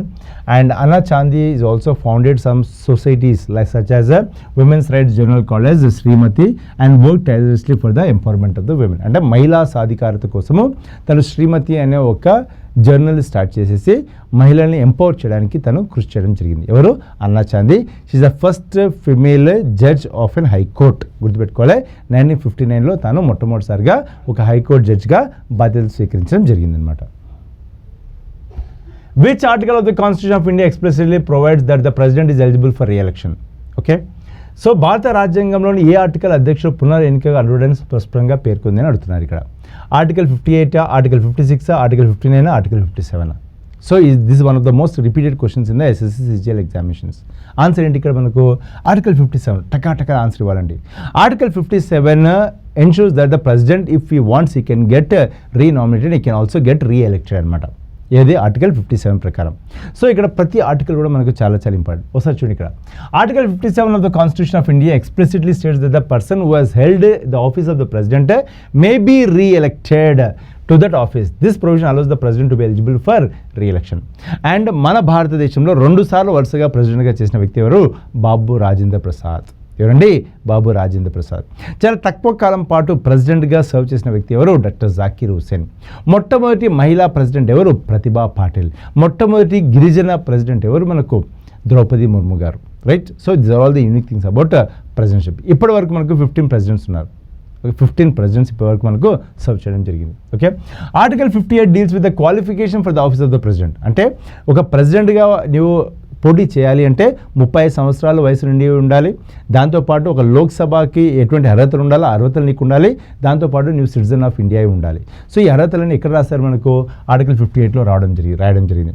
Article 56 addresses the conditions of the president office including the term of the office. అంటే ఒక వ్యక్తి ప్రెసిడెంట్గా ఎన్నికైతే ఎన్ని సంవత్సరాల పాటు ఉంటారో టర్మ్స్ అండ్ కండిషన్స్ ఏంటి ఇవన్నీ కూడా మనకు ఆర్టికల్ 56లో పేర్కొనడం జరిగింది. అదే article 59 specifies the conditions under which a person can be elected as the president. ఏ కండిషన్లో ఆ వ్యక్తి ప్రెసిడెంట్గా ఎన్నిక కావచ్చు అనేది కూడా మనకు ఆర్టికల్ 59లో పేర్కొనడం జరిగింది. సో ఇవన్నీ కూడా మనకు ప్రెసిడెంట్కి సంబంధించిన ఆర్టికల్స్ అనమాట. ఇవన్నీ కూడా యూనియన్ ఎగ్జిక్యూటివ్లో భాగంగా మనం చూస్తాం. In which of the following cities did Mahatma Gandhi lead the peasant movement against the imposed IndiGo cultivation by the British planters? Okay, ఈ క్రింది నగరాల్లో ఏ నగరంలో మహాత్మా గాంధీ బ్రిటిష్ ప్లాంటర్లు విధించిన నీలి సాగుకు వ్యతిరేకంగా రైతు ఉద్యమం చేశారని అడుగుతున్నారు. కేదా సత్యాగ్రహణ, గోరఖ్పూర్ సత్యాగ్రహణ, బర్డోలియా, చంపారన్ సత్యాగ్రహణ. ఆన్సర్ ఏంటి మనకు? చంపారన్ సత్యాగ్రహ. ఎక్కడ ఇది మనకు? ఇది వచ్చేసరికి మనకు బీహార్ రాష్ట్రంలో అనమాట. సో బీహార్ రాష్ట్రంలో మనకు ఇండిగో ఫార్మర్స్ ఉన్నారు. అక్కడ మనకు 3 కతియా సిస్టమ్ అనేది 3/20 అంటే వాళ్ళకున్న ల్యాండ్లో 3 parts of the land IndiGo cultivation కోసం వాళ్ళు కేటాయించాలి. అయితే యూరోప్లో వచ్చినటువంటి మార్పుల వల్ల వాళ్ళకి ఇండిగో అవసరం అనేది లేకుండా పోయింది. ఎప్పుడైతే ఇండిగో అవసరం లేకుండా పోయిందో వాళ్ళు ఊరికే ఆ యొక్క అగ్రిమెంట్ బ్రేక్ చేయకుండా ఇండిగో ఎవరైతే కల్టివేటర్స్ ఉంటారో వాళ్ళు ఏం చేశారు? రైతులకు కొన్ని కండిషన్స్ పెట్టారు. మీరు ఇండిగో తయారు చేయమంటే మీరు ఇంత డబ్బులు మాకు పే చేయాలి అని చెప్పేసి వాళ్ళు కొన్ని కండిషన్ పెట్టడం వల్ల వాళ్ళు తిరుగుబాటు చేశారు. దానికి ఎవరు మనకు 1917లో మహాత్మా గాంధీ గారు నాయకత్వం వహించారు. అది మనకు ఇండిగో ఫార్మర్స్ అజిటేషన్గా మనం చూస్తామన్నమాట. సో ఈ విధంగా మనకు 3 కతియా సిస్టమ్కి వ్యతిరేకంగా మనకు చంపారన్ సత్యాగ్రహం అనేది మనకు జరిగింది. తర్వాత 1918 వచ్చేసరికి కేదా సత్యాగ్రహ కూడా మనకు చూసాము. అది కూడా మనకి ఇక్కడ గుజరాత్ ప్రాంతంలో జరిగింది. తర్వాత మన అస్సాంలో బార్డోలి సత్యాగ్రహం చాలా ఫేమస్. సర్దార్ వల్లభాయ్ పటేల్ ఇక్కడ చాలా ఫేమస్ అయ్యారనమాట. ఒకసారి చూద్దామండి. Mahatma Gandhi led a significant peace and movement in Champaran, Bihar against the forced cultivation of indigo by British planters. This movement known as the Champaran Satyagraha took place in 1917. 1917లో మనకు ఈ యొక్క చంపారన్ సత్యాగ్రహ అనేది జరిగిందనమాట. The British planters had forced local peasants to grow indigo and they were being exploited through unfair contracts. Important. Gandhi's leadership helped the peasants resist and eventually led to the repeal of the indigo cultivation system in the region. So దాంతో IndiGo cultivation system మొత్తం అక్కడ ఆగిపోయిందనమాట. Right. అదేవిధంగా చూసినట్లయితే కేదా సత్యాగ్రహ ఇది మనకు గుజరాత్లో జరిగింది. Land revenue విషయంలో జరిగింది. అంటే అక్కడ పంటలు బాగా పండలేదు, కానీ ప్రభుత్వం మాత్రం ఏంటిది ఆ యొక్క బ్రిటిష్ గవర్నమెంట్ ఏం చేస్తుంది? మీరు ట్యాక్స్లు కట్టాలంటుంది. మరి పంటలు సరిగ్గా పండకపోతే ట్యాక్స్లు ఎలా కడతాము? చాలా కష్టం అని చెప్పేసి మళ్ళీ మహాత్మా గాంధీ గారు ఏం చేశారు? ఇక్కడ మనకు కేదా సత్యాగ్రహ స్టార్ట్ చేశారు 1918 సంవత్సరంలో. ఇది చాలా సక్సెస్ అయిపోయింది అనమాట. సో ఇది తర్వాత గోరఖ్పూర్లో this was not a location where Gandhi led movement related to indigo. అంటే ఇది దానికి సంబంధం లేదు. నెక్స్ట్ బర్డోలి సత్యాగ్రహ ఇక్కడ పీస్ అండ్ మూవ్మెంట్ జరిగింది. ఇక్కడ మనకు పీస్ అండ్ మూవ్మెంట్ జరిగింది. బర్డోలి సత్యాగ్రహ 1928లో జరిగిందనమాట. కానీ ఇది ఇండిగో కల్టివేషన్ సంబంధం లేదు. ఇది పీసెంట్స్ యొక్క ప్రాబ్లమ్స్ కోసం వచ్చినటువంటి మూవ్మెంట్ అనమాట. రైట్.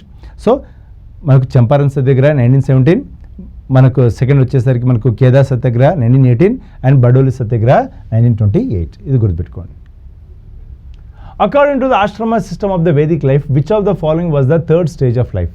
ఓకేనా? వేదకాల జీవన విధానంలో ఆశ్రమ వ్యవస్థ ప్రకారం కింది బాటలో 3వ జీవన దశ ఏది నడుతున్నారు? సో గృహస్థన, సన్యాస, బ్రహ్మచర్య, వనప్రస్థానం. ఫస్ట్ మనకేంటిది? ఫస్ట్ వచ్చేసరికి మనకు బ్రహ్మచర్య. అంటే బ్రహ్మచర్యలో ఏం చేయాలి? బ్రహ్మచర్యలో జస్ట్ నాలెడ్జ్ గెయిన్ పైన దృష్టి పెట్టాలన్నమాట. చదువుకోవాలి, మంచిగా ప్రాజెక్ట్ స్కిల్స్ నేర్చుకోవాలి. ఎప్పుడైతే బ్రహ్మచర్య దశ అయిపోయిన తర్వాత గృహస్థ వస్తుంది. గృహస్థలో ఒక ఫ్యామిలీ రెస్పాన్సిబిలిటీస్ ఉంటాయి. డబ్బును సంపాదించాలి, కుటుంబాన్ని చూసుకోవాలా. సో కుటుంబానికి సంబంధించినటువంటి జీవనాన్ని గడపాలన్నమాట. సో గృహస్థ అయిపోయిన తర్వాత నెక్స్ట్ ఏం చేస్తారు? నెక్స్ట్ వచ్చేసరికి మనకు ఈ వానప్రస్థకు వస్తారు. వానప్రస్థలో మొత్తం కుటుంబ బంధాలన్నీ కూడా మనకు తెంపుకొని ఒక సోలిట్యూడ్ అంటే ఒక సింగిల్గా బతకాలన్నమాట. సో ఒక రకమైనటువంటి నాలెడ్జ్ గెయిన్ చేసుకోవాలి, ఒక స్పిరిచువాలిటీని పెంపొందించుకోవాలి. లాస్ట్ ఏముంటుంది? సన్యాసి. సన్యాసి అంటే మొత్తం ప్రపంచంతో సంబంధం లేకుండా బతకాల్సి ఉంటుంది. సో ఇవి మనకు ఉన్నటువంటి 4 స్టేజెస్. సో వీళ్ళు అడుగుతున్నది ఏంటిది? థర్డ్ స్టేజ్ ఏది అడుగుతున్నారు కాబట్టి ఆన్సర్ ఏంటి మనకు? Vanaprastha is the right answer. So ఒకసారి చూడండి ఇక్కడ. So first Brahmacharya, celebrate student, duration 1 to 25 years. అంటే 25 సంవత్సరాల లోపు దేని మీద దృష్టి పెట్టాలి? లర్నింగ్ ఫేజ్ పైన దృష్టి పెట్టాలి.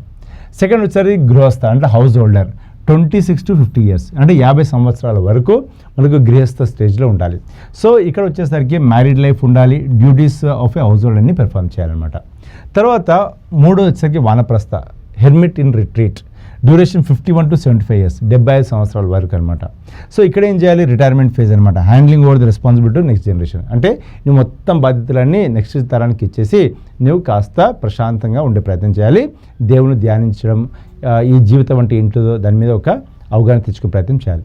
అండ్ లాస్ట్ 76 years నుండి సన్యాసిలాగా అనమాట, మొత్తం ఈ యొక్క మెటీరియలిస్టిక్ థింగ్స్ అన్నీ వదిలిపెట్టేసి స్పిరిచువల్ ఫైట్ కంప్లీట్గా బాండ్స్, ఈ యొక్క ఫ్యామిలీ బాండ్స్ అన్నీ వదిలిపెట్టేసుకొని ఉండాలన్నమాట. సో ఇది మనకు ఉన్నటువంటి 4 stages ఇన్ హిందూయిజం.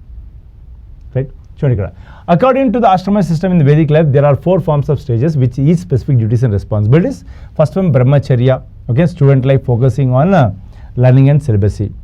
Second వచ్చేసరికి Grihastha, second stage in householders life where a person marries as a family, fulfills their social and familiar responsibilities.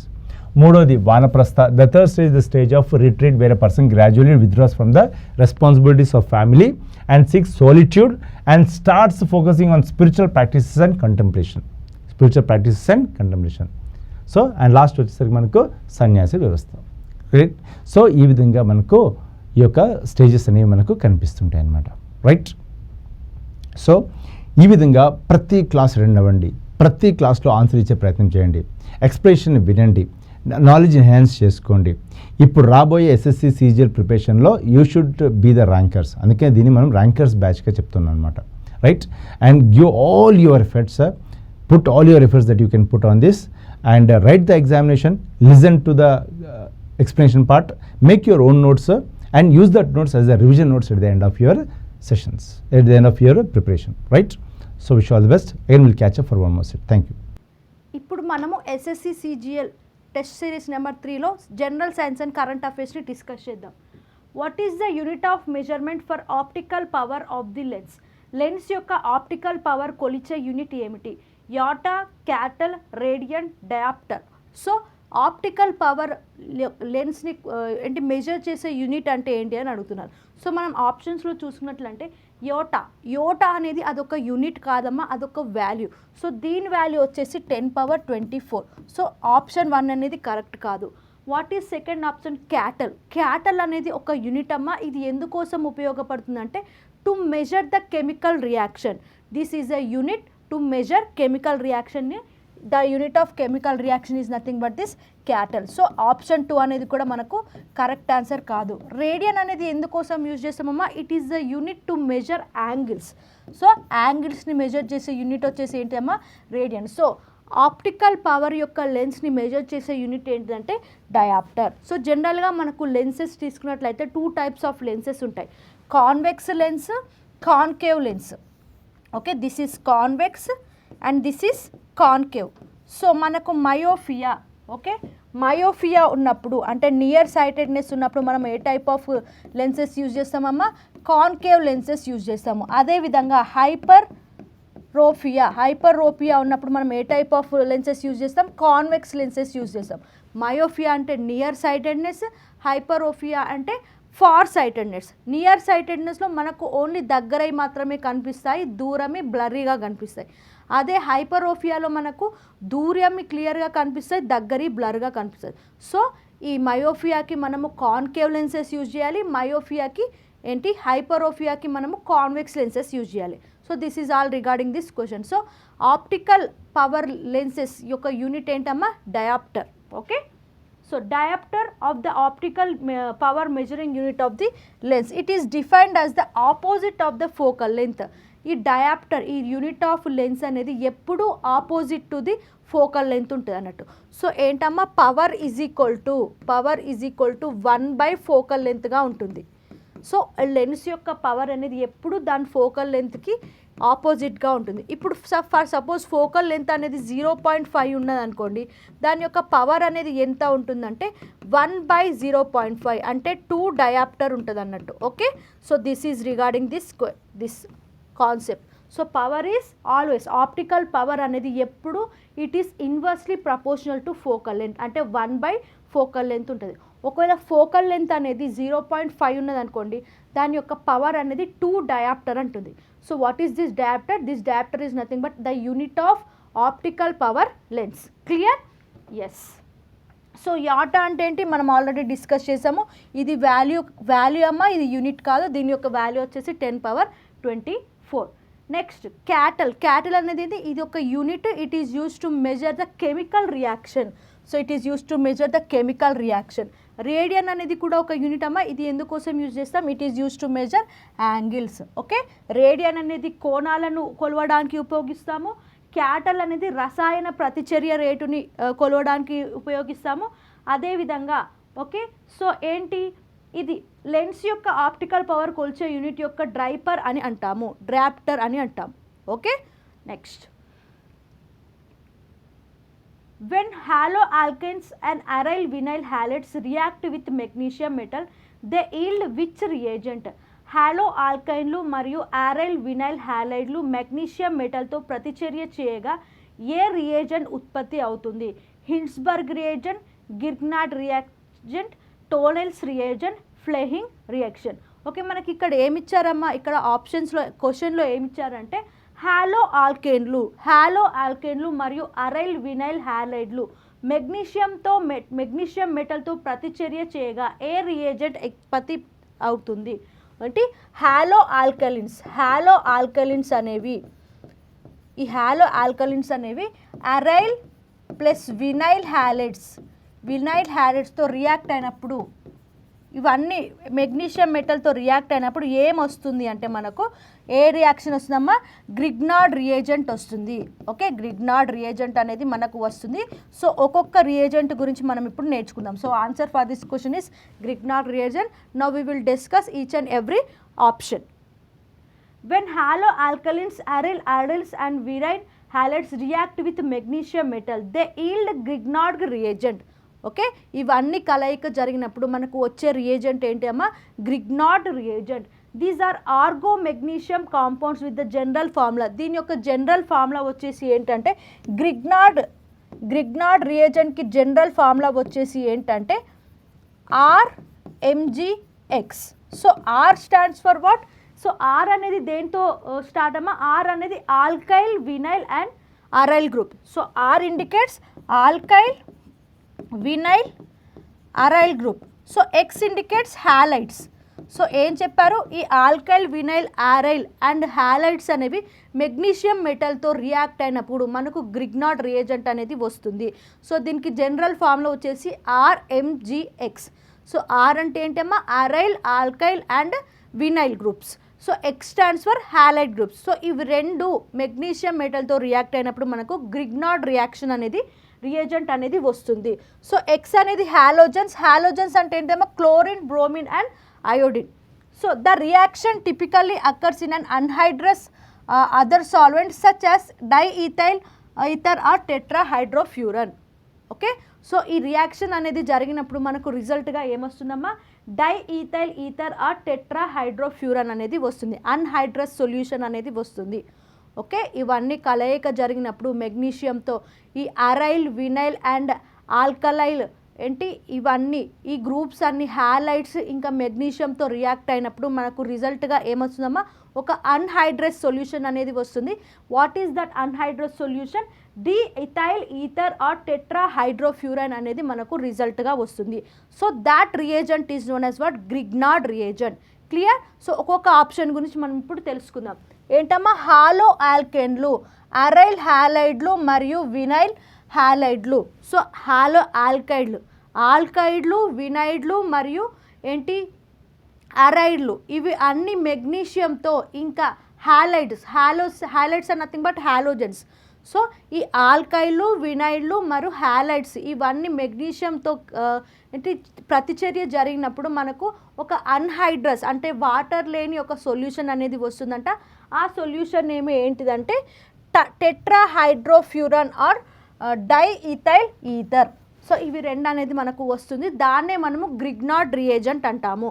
Okay, so Grignard reagent are highly reactive nucleophiles and bases. ఇవేంటి, ఇవి highly react అవుతుందంట, దేంతోనైనా హైగా react అవుతుందంట. ఇవి basis అంట. మనకు basis అంటే తెలుసు కదా, యాసిడ్స్ బేసిస్ ఉంటాయి. బేసిస్ అనేవి రెడ్ లిట్మస్ నుంచి బ్లూ లిట్మస్లోకి కన్వర్ట్ అవుతాయి అండ్ OH అయాన్స్ని రిలీజ్ చేస్తాయి, making them valuable in organic synthesis for farming carbon bonds, particularly in reaction with carbonyl compounds like aldehydes and ketones. Okay, ఏం లేదమ్మా, ఎప్పుడైతే alkyl, vinyl, aryl ఇవన్నీ okay along with halides ఇవి magnesium మెటల్తో react అయినప్పుడు అప్పుడు మనకు ఏమిస్తాయమ్మా, రిజల్ట్గా ఒక అన్హైడ్రస్ సొల్యూషన్ అనేది వస్తుంది. ఆ అన్హైడ్రస్ సొల్యూషన్ ఏంటి, డీఈథైల్ ఈథర్ ఆర్ టెట్రాహైడ్రోఫ్యూరన్. వీటిని మనం ఏమంటామంటే గ్రిగ్నార్డ్ రియేజెంట్స్ అంటాం. సో ఈ గ్రిగ్నార్డ్ రియేజెంట్స్ హైగా రియాక్షన్స్ అనేవి జరుగుతాయి. ఇవి హైగా రియాక్ట్ అవుతాయి, ఏ ఎలిమెంట్తో అయినా ఈ గ్రిగ్నార్డ్ రియేజెంట్స్ అనేవి హైగా రియాక్ట్ అవుతాయి. సో అదేవిధంగా ఇవి బేసెస్ అన్నట్టు. ఓకే, నెక్స్ట్ ఆప్షన్ చూద్దాం. హిన్స్బర్గ్ రియేజెంట్ ఏం చేస్తుందంటే it will use to distinguish primary, secondary and tertiary amines for specific reaction. So ఏవైతే అమైన్స్ ఉంటాయి కదా, సో ఈ అమైన్స్ని ప్రైమరీ అమైన్స్ ఏంటి, సెకండరీ అమైన్స్ ఏంటి, టెర్టరీ అమైన్స్ అని ఏంటి డిఫరెన్షియేషన్ చేసే ఏజెంటే ఈ హిన్స్బర్గ్ రియేజెంట్. అర్థమైందా? ఈ హిన్స్బర్గ్ రియేజెంట్ అంటే ఏంటి అమ్మా?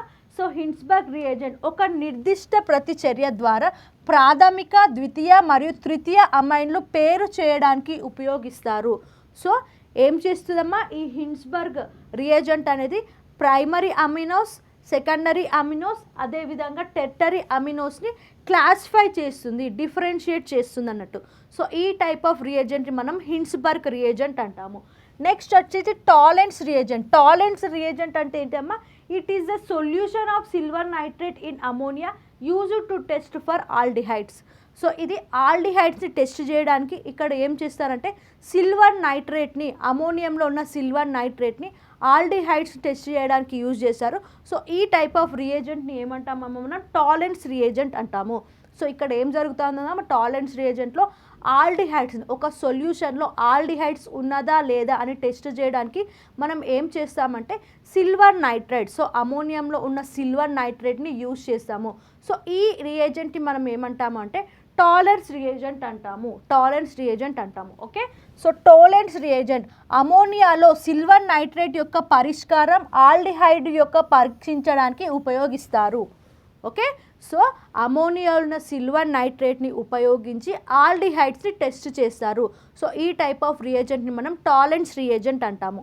నెక్స్ట్ వచ్చేసి ఫెహిలిన్ రియేజెంట్ అంటే ఏంటమ్మా, it is a solution of copper tartrate complex used to test for reducing sugars and aldehydes.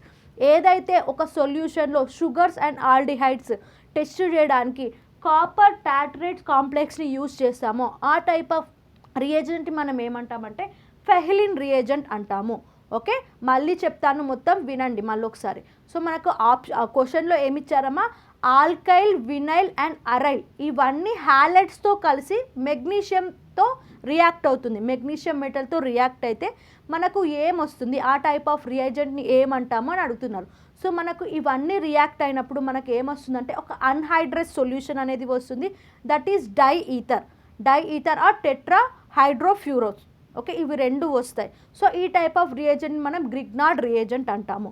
Next వచ్చేసి ఏంటమ్మా, హిన్స్బర్గ్ రియేజెంట్. ఈ హిన్స్బర్గ్ రియేజెంట్ అంటే ఏంటమ్మా, ఇవి అమినోస్, ప్రైమరీ అమినోస్ని, సెకండరీ అమినోస్ని, టెర్టరీ అమినోస్ని క్లాసిఫై చేస్తుంది అన్నట్టు. సో ఈ టైప్ ఆఫ్ రియేజెంట్ని ఏమంటాం మనము, హిన్స్బర్గ్ రియేజెంట్ అంటాము. నెక్స్ట్ వచ్చేసి టాలెన్స్ రియేజెంట్. ఈ టాలెన్స్ రియేజెంట్ అంటే ఒక సొల్యూషన్లో ఆల్డిహైడ్స్ ఉన్నాయా లేదా అని అమోనియంలో ఉన్న సిల్వర్ నైట్రేట్ రియేజెంట్ని మనం యూజ్ చేస్తాం. సో ఆ టైప్ ఆఫ్ రియేజెంట్ని మనం టాలెన్స్ రియేజెంట్ అంటాము. నెక్స్ట్ వచ్చేసి ఫెహిలిన్ రియేజెంట్ అంటే ఏంటమ్మో, ఏదైనా ఒక సొల్యూషన్లో షుగర్స్ అండ్ ఆల్డిహైడ్స్ ఉన్నాయా లేదా అని కనుక్కోవడానికి మనము కాపర్ టార్ట్రేట్ కాంప్లెక్స్ని యూజ్ చేస్తాం. సో ఈ టైప్ ఆఫ్ రియేజెంట్ని మనము ఫెహిలిన్ రియేజెంట్ అంటాము. క్లియర్?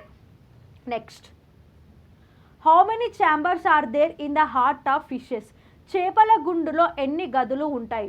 1, 2, 4, 3. ఓకే, నార్మల్గా హ్యూమన్ బీయింగ్కి అయితే 4 ఛాంబర్స్ ఉంటాయి, బట్ ఫిషెస్కి అయితే ఓన్లీ 2 ఛాంబర్సే ఉంటాయి. Arteries, ventriculars. Okay, atrium, ventricular, ఇవి 2 మాత్రమే ఉంటాయి. So what is the answer students?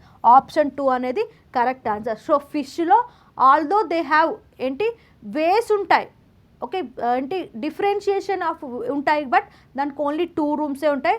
One is atrium and other is ventricular. Okay, one of the most common in the heart of the fish is one of the other rooms. So only 2 రూమ్సే ఉంటాయి. That 2 rooms are what? Atrium and ventricular, అంతే. Okay, so చేప గుండెలో సాధారణంగా 2 గదులు ఉంటాయి, ఒకటి ఆట్రియం మరియు మరొకటి వెంట్రికులర్.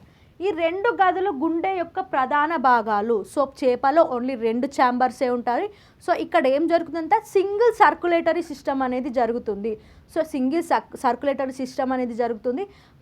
బ్లడ్ అనేది పంప్ అవుతుంది. ఓకే, బ్లడ్ అనేది ఆక్సిజన్ అవుతుంది, అందులోనే ఆక్సిజనేట్ అయ్యి so it will pass to of the body. Okay, it consist of single circulatory system. This fish consists of single circulatory system. It has only 2 chambers. One is atrium and another is ventriculum. Okay, next. Which of the following pairs is incorrectly matched? ఈ క్రింది జంటలలో ఏది తప్పుగా జత చేయబడింది? Nucleus, lipid metabolism, lysosome, suicidal bags, mitochondria, power house of the cell, ribosomes, protein factory. So ఇచ్చిన 4 ఆప్షన్స్లో ఒకటి తప్పు అంట. సో వాట్ ఈస్ దట్ అని అడుగుతున్నారు. సో రైబోజోమ్స్ చూసుకున్నట్లయితే it is protein factory, that is correct answer. Mitochondria అనేది power house of the cell, yes that is correct answer. Mitochondria అనేది ఏం చేస్తుందమ్మా? ఈ మైటోకాండ్రియా అనేది ఓకే, సో ఇట్ విల్స్ ఏంటి ఎనర్జీని సింథసైజ్ చేస్తుంది, ఎనర్జీని ప్రొడ్యూస్ చేసింది, ఏటీపీ ఎనర్జీ.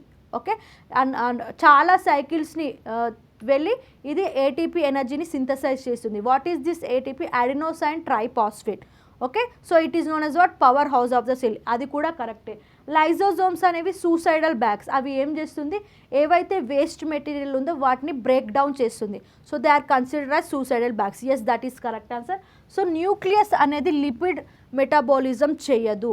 ఈ న్యూక్లియస్ అనేది మనకు ఎక్కడ ఉంటుందమ్మా? నార్మల్గా అయితే యుకారియాటిక్ సెల్లో న్యూక్లియస్ ఉంటుంది, బట్ ప్రొకారియాటిక్ సెల్లో న్యూక్లియస్ అనేది ఉండదు. ఈ న్యూక్లియస్లో క్రోమోజోమ్స్ అనేవి ఉంటాయి. So nucleus is the site of chromosomes. So క్రోమోజోమ్స్లో మళ్ళీ జీన్స్ ఉంటాయి. సో న్యూక్లియస్ అనేది it is a site of chromosomes, but not it is a lipid metabolism. So lipids అనేవి ఎక్కడ సింథసైజ్ అవుతాయో మనకు? ఎండోప్లాస్మిక్ రెటికులం దగ్గర సింథసైజ్ అవుతాయి. So which is the wrong answer? Nucleus అనేది లిపిడ్ మెటాబాలిజం కాదు. ఓకే, న్యూక్లియస్ లిక్విడ్ మెటబాలిజం అనేది తప్పు, it is incorrect pair. Nucleus is in the control centre of the cell. So nucleus అనేది మనకు control centre of the cell, మన సెల్ని control చేసేది వచ్చేసి ఎవరమ్మా? Nucleus.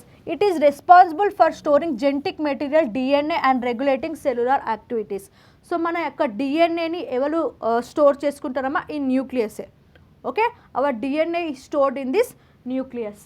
It what regulates cellular activities including growth and reproduction. It does not play primary role in lipid metabolism. అది మన cell యొక్క గ్రోత్కి అదేవిధంగా రీప్రొడక్షన్కి ఉపయోగపడుతుంది, కానీ అది ఎటువంటి లిపిడ్ మెటాబాలిజం అనేది చేయదు. So that is not the correct pair. So nucleus అనేది లిపిడ్ మెటబాలిజం కాదమ్మా, అదొక సెంట్రల్ కంట్రోల్ సెల్లా యాక్ట్ చేస్తుంది.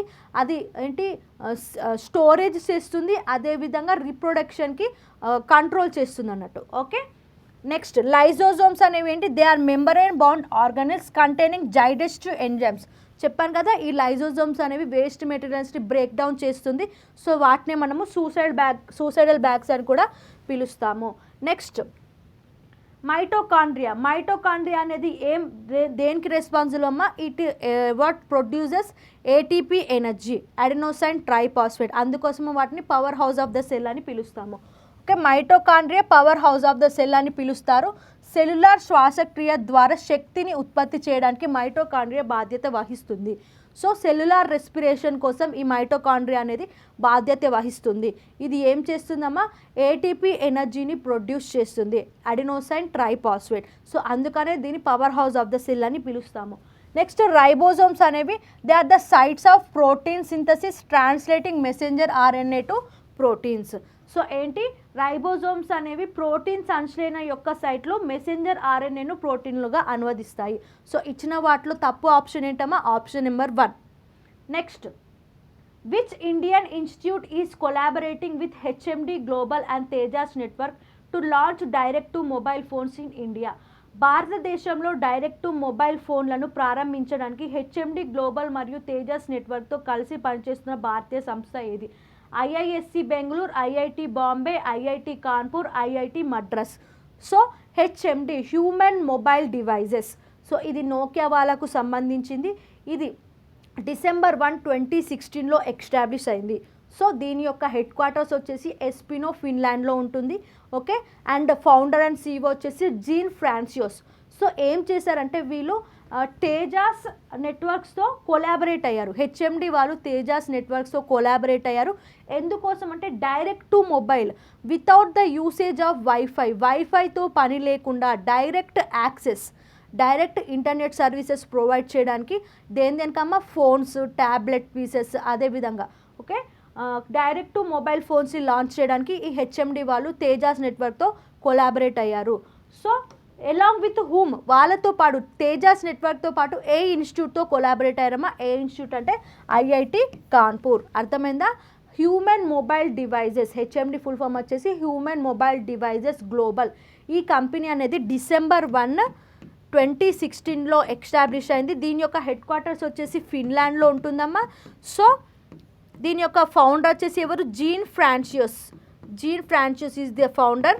సో ఏం చేశారు వీళ్ళు? హెచ్ఎండి గ్లోబల్ వాళ్ళు Tejas network and IIT Kanpur వాళ్ళతో కొలాబరేట్ అయ్యారు. ఎందుకోసం కొలాబరేట్ అయ్యారమ్మా? డైరెక్ట్ టు మొబైల్ ఫోన్స్ అంటే without the help of internet services, internet లేకుండానే డైరెక్ట్ మొబైల్తో మనకు ఏది యూట్యూబ్ అవన్నీ బ్రౌజింగ్ వచ్చే విధంగా వీళ్ళు ఒక ఫోన్స్ని లాంచ్ చేయబోతున్నారు. ఓకే,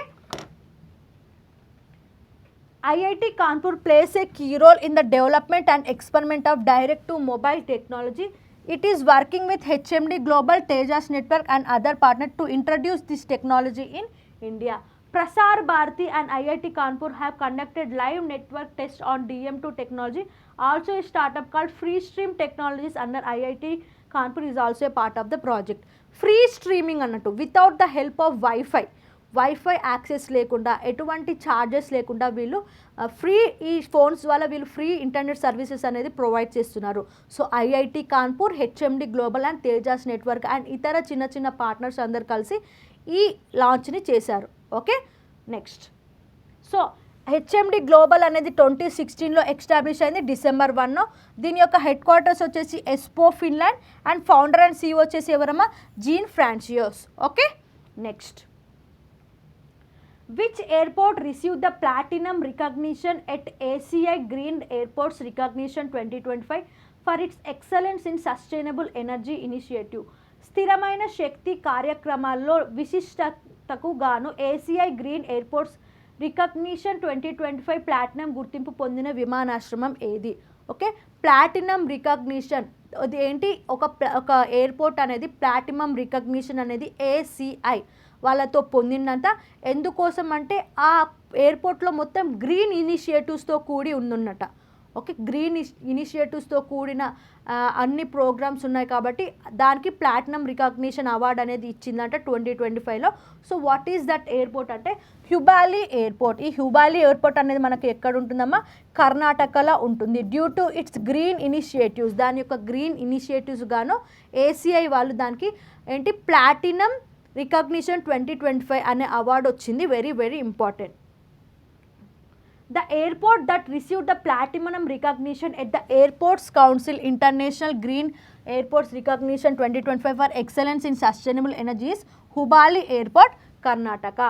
Okay, సో కర్ణాటకలోని హుబాలి విమానాశ్రయంలో స్థిరమైన ఇంధన చొరవలో అత్యుత్తమ ప్రదర్శనకు airports council international green airports recognition 2025లో ప్లాటినం గుర్తింపు పొందిన విమానాశ్రయం Hubli airport. Okay, there four among the options provided, ఇచ్చిన ఆప్షన్స్లో అన్ని ఆప్షన్స్ కరెక్ట్ కాదు. Okay, next. మంగళూరు ఎయిర్పోర్ట్కి కూడా ఒక రికగ్నిషన్ వచ్చిందంట. అది మొత్తం ప్లాస్టిక్ యూసేజ్ని బ్యాన్ చేసిందంట. సో మొత్తం ఆ మంగళూరు ఎయిర్పోర్ట్లో పర్ ఇయర్ 8 మిలియన్ ప్యాసింజర్స్ అనేవి ట్రావెల్ చేస్తారంట. Okay, so SSC 2025 special batch course అనేది మన చందన్ లాయిస్ యాప్లో అవైలబుల్ ఉంది. ఈ క్లాసెస్ మనకి తెలుగు మీడియంలో ఉంటాయి, అదేవిధంగా ఇంగ్లీష్ మీడియంలో అవైలబుల్గా ఉంటాయి. సో ఇందులో మొత్తం మనకు 1000+ వీడియో లెక్చర్స్ ఉంటాయి, ఫుల్ లెంత్ మాక్ టెస్ట్ ఉంటాయి, టాపిక్ వైజ్ మాక్ టెస్ట్ ఉంటాయి, అండ్ ప్రీవియస్ ఇయర్స్ ఎక్స్ప్లెనేషన్ కూడా ఉంటుంది. సో ఎప్పుడైనా ఎక్కడైనా మీరు వ్యాలిడిటీ ఉన్నంత వరకు 24/7 మీరు వీడియోస్ అనేది చూసుకోవచ్చు. SSC CGL 2025 special batch course కూడా మన చందన్ లాయిస్ యాప్లో అవైలబుల్ ఉంది. ఈ క్లాసెస్ కూడా మనకు తెలుగు మీడియంలో ఉంటాయి, అదేవిధంగా ఇంగ్లీష్ మీడియంలో కూడా అవైలబుల్గా ఉంటుంది. ఇందులో మొత్తం మనకు 1000+ అవర్ వీడియో లెక్చర్స్ ఉంటాయి, ఎగ్జామ్ ఓరియంటెడ్ స్ట్రాటజీస్ ఉంటాయి, అన్లిమిటెడ్ టైమ్ యాక్సెస్ అనేది ఉంటుంది. ఈ క్లాసెస్ కూడా మనకు తెలుగు మీడియంలో ఉంటాయి, అదేవిధంగా ఇంగ్లీష్ మీడియంలో కూడా అవైలబుల్గా ఉంటాయి. SSC CHSL 2025 special batch course కూడా మన చందన్ లాయిస్ యాప్లో అవైలబుల్ ఉంది. ఈ క్లాసెస్ కూడా మనకు తెలుగు మీడియంలో ఉంటాయి, అదేవిధంగా ఇంగ్లీష్ మీడియంలో కూడా అవైలబుల్గా ఉంటుంది. కంప్లీట్ కోర్స్ ఇందులో మనకు టాపిక్ వైజ్ మాక్ టెస్ట్ ఉంటాయి, ఫుల్ లెంత్ మాక్ టెస్ట్ ఉంటాయి, అన్లిమిటెడ్ యాక్సెస్ ఉంటుంది, పేపర్ ఎక్స్ప్లెనేషన్ కూడా మనకు ఇందులో ఉంటుంది. SSC CPO 2025 prelims plus mains complete course కూడా మన చందన్ లాయిస్ యాప్లో అవైలబుల్ ఉంది. ఈ క్లాసెస్ కూడా మనకు తెలుగు మీడియంలో ఉంటాయి, అదేవిధంగా ఇంగ్లీష్ మీడియంలో కూడా అవైలబుల్గా ఉంటుంది. ఇందులో మొత్తం మనకు 1000+ అవర్ వీడియో లెక్చర్స్ ఉంటాయి, ఫుల్ లెంత్ మాక్ టెస్ట్ ఉంటాయి, టాపిక్ వైజ్ మాక్ టెస్ట్ ఉంటాయి, ప్రీవియస్ ఇయర్స్ పేపర్స్ ఎక్స్ప్లెనేషన్ ఉంటుంది, అన్లిమిటెడ్ యాక్సెస్ కూడా ఉంటుంది. ఎస్ఎస్సి జీడీ ఎవరైతే 10th ఎలిజిబిలిటీతో సెంట్రల్ గవర్నమెంట్ జాబ్ సాధించాలనుకుంటున్నారో SSC GD is the best option for them. So దీనికి సంబంధించిన కంప్లీట్ కోర్స్ కూడా మన చందన్ లాయిస్ యాప్లో అవైలబుల్ ఉంది. ఈ క్లాసెస్ కూడా మనకు తెలుగు మీడియంలో ఉంటాయి, అదేవిధంగా ఇంగ్లీష్ మీడియంలో కూడా అవైలబుల్గా ఉంటాయి. SSC MTS 2025 special batch course కూడా మన చందన్ లాయిస్ యాప్లో అవైలబుల్ ఉంది. ఈ క్లాసెస్ కూడా మనకు తెలుగు మీడియంలో ఉంటాయి, అదేవిధంగా ఇంగ్లీష్ మీడియంలో కూడా అవైలబుల్గా ఉంటాయి. ఎస్ఎస్సి జై 2025 కంప్లీట్ కోర్స్ అనేది మన చందన్ లాయిస్ యాప్లో అవైలబుల్ ఉంది. CBT1 as well as CBT2 core subjects related course కూడా మనకు ఈ కోర్స్లో అవైలబుల్గా ఉంటుంది. సో ఈ క్లాసెస్ కూడా మనకు తెలుగు మీడియంలో ఉంటాయి, అదేవిధంగా ఇంగ్లీష్ మీడియంలో అవైలబుల్గా ఉంటాయి. ఎస్ఎస్సి స్టెనోగ్రాఫర్ సంబంధించిన స్పెషల్ బ్యాచ్ కోర్స్ కూడా మన చందన్ లాయిస్ యాప్లో అవైలబుల్ ఉంది. ఈ క్లాసెస్ కూడా మనకు తెలుగు మీడియంలో ఉంటాయి, అదేవిధంగా ఇంగ్లీష్ మీడియంలో ఉంటుంది. మొత్తం 700+ అవర్ వీడియో లెక్చర్స్ ఉంటాయి, బెస్ట్ అండ్ స్మార్ట్ అప్రోచెస్ ఉంటాయి, టాపిక్ వైజ్ మాక్ ఎగ్జామ్స్ ఉంటాయి, అదేవిధంగా ఫుల్ లెంత్ మాక్ ఎగ్జామ్స్ ఉంటాయి. The 18th edition of the joint military exercise Surya Kiran has been organised between India and which country? 18వ సంచిక సంయుక్త సైనిక వ్యాయామం సూర్య కిరణ్ భారత మరియు ఏ దేశం మధ్య నిర్వహించబడింది? Maldives, Nepal, Sri Lanka, Japan. Okay, 18th edition of Surya Kiran అనేది ఇండియా అండ్ నేపాల్ మధ్యలో జరిగింది. So bilateral ties, humanitarian aid, disaster relief, అదేవిధంగా కౌంటర్ టెర్రరిజం, ఇవన్నీ కేటగిరీస్లో వీళ్ళు ఒకరికొకరు కోఆపరేషన్ చేసుకోవడానికి సూర్య కిరణ్ అనే ఎక్సర్సైజ్ అనేది కండక్ట్ చేసుకున్నారు. ఇది 18th ఎడిషన్. సో ఎప్పటి నుంచి ఎప్పటి వరకు కండక్ట్ చేసుకున్నారమ్మా? డిసెంబర్ చూద్దాం, డిసెంబర్ 31 నుంచి జనవరి 13 వరకు, డిసెంబర్ 31, 2024 నుంచి జనవరి 13, 2025 వరకు ఈ సూర్య కిరణ్ అనే ఎక్సర్సైజ్ జరిగింది. So what is the answer students? Nepal. Surya Kiran is the exercise between India and Nepal. ఇది 18th ఎడిషన్. ఇది ఎక్కడ జరిగింది? భువనేశ్వర్, ఒడిస్సాలో జరిగింది. ఓకే, ఇది ఎక్కడ జరిగిందమ్మా? చూద్దాం. నేపాల్లో జరిగింది. This exercise took place in Saljhandi Nepal. So the 18th edition of the joint military exercise Surya Kiran ఇది ఎక్కడ జరిగింది? నేపాల్లో జరిగింది. ఎప్పటి నుంచి ఎప్పటి వరకు అమ్మా? డిసెంబర్ 31 నుంచి జనవరి 13 వరకు ఈ ఎక్సర్సైజ్ అనేది జరిగింది. ఇందులో మొత్తం 700 పర్సనల్స్ జాయిన్ అయ్యారు. అంటే ఇండియన్ ఆర్మీ, అదేవిధంగా నేపాల్ ఆర్మీ నుంచి మొత్తం 700 మిలిటరీ మెంబర్స్, డిఫెన్స్ వాళ్ళు జాయిన్ అయ్యారు. దేని మీద డిస్కస్ చేస్తారమ్మా? Bilateral ties between what? Counter terrorism, humanitarian assistant, disaster relief, అదేవిధంగా కౌంటర్ టెర్రరిజం ఆపరేషన్స్, వీటి మీద మెయిన్గా ఫోకస్ చేశారు. ఓకే, నెక్స్ట్, భారతదేశం మరియు నేపాల్ మధ్య 18వ సంచిక సంయుక్త సైనిక వ్యాయామం సూర్య కిరణ్ నిర్వహించబడింది. ఇది ఎప్పటి నుంచి ఎప్పటి వరకు జరిగింది? డిసెంబర్ 2024 నుంచి జనవరి 13, 2025 వరకు జరిగింది. నేపాల్లోని సలాంజీ వద్ద. ఓకే, నేపాల్లోని సలాంజీ వద్ద ఇది జరిగింది. ఓకే, ఇందులో ఏమేమి డిస్కస్ చేశారమ్మా? ఉగ్రవాద వ్యతిరేక చర్యలు, నెక్స్ట్ పట్టణ యుద్ధం మరియు ఐక్యరాజ్య సమితి చార్టర్ కింద మానవతా సహాయం మరియు విపత్తుల సమయంలో సహాయ చర్యలపై దృష్టి సారించింది. ఓకే, మానవత హ్యుమానిటేరియన్ ఎయిడ్ అదేవిధంగా డిజాస్టర్ రిలీఫ్ మధ్యలో ఈ ఇరు దేశాలు ఒప్పందం అనేది కుదుర్చుకున్నారు ఈ ఎక్సర్సైజ్ ద్వారా. Next, which hospital secured the second position national wide for implementing a paperless and queueless OPD registration system under the Ayushman Bharat digital mission. Ayushman Bharat digital mission కింద పేపర్లెస్ మరియు క్యూలెస్ ఓపీడీ నమోదు వ్యవస్థను అమలు చేయడంలో దేశవ్యాప్తంగా 2వ స్థానాన్ని పొందిన ఆసుపత్రి ఏది? ఓకే, ఇది సెకండ్ ర్యాంక్ అనేది వచ్చిందంట ఒక హాస్పిటల్కి. ఎందులో అమ్మ? ఓపీడీ, అవుట్ పేషెంట్ డిపార్ట్మెంట్లో. Scan and share service. Scan and share services అంటే పేపర్లెస్, సో క్యూలో నిల్చొని టైం వేస్ట్ చేయకుండా, సో ఈజీగా అంటే పేషెంట్స్ కన్వీనియన్స్ కోసం ఈజీగా ఈ స్కాన్ అండ్ షేర్ సర్వీస్ అనేది వచ్చింది. సో ఈ స్కాన్ అండ్ షేర్ సర్వీసెస్లో ఓపీడీ ఈ దాంట్లో సెకండ్ ర్యాంక్ అనేది వచ్చింది ఎవరికంటే AIIMS Bhupal. So AIIMS Bhupal వాళ్ళకు సెకండ్ ర్యాంక్ అనేది వచ్చింది ఓపీడీ స్కాన్ అండ్ షేర్ సర్వీస్లో. ఓకే, దీనివల్ల ఏంటి? Paperless work. సో పేషెంట్స్ క్యూలో వెయిట్ చేయాల్సిన అవసరం లేదు. అదేవిధంగా పేషెంట్ కన్వీనియంట్గా వాళ్ళు రిజిస్టర్ అవ్వచ్చు అన్నట్టు. మొత్తం 1.45 మిలియన్ రిజిస్ట్రేషన్స్ అనేవి ఈ స్కాన్ అండ్ షేర్ సర్వీస్ వల్ల వీళ్ళకు రిజిస్టర్ అయ్యాయి కాబట్టి సెకండ్ ప్లేస్ అనేది వచ్చింది. ఓకే, ఎయిమ్స్ న్యూఢిల్లీ వాళ్ళు రీసెంట్గా ఎంఆర్ఐ స్కానింగ్ మిషన్ని డెవలప్ చేశారు.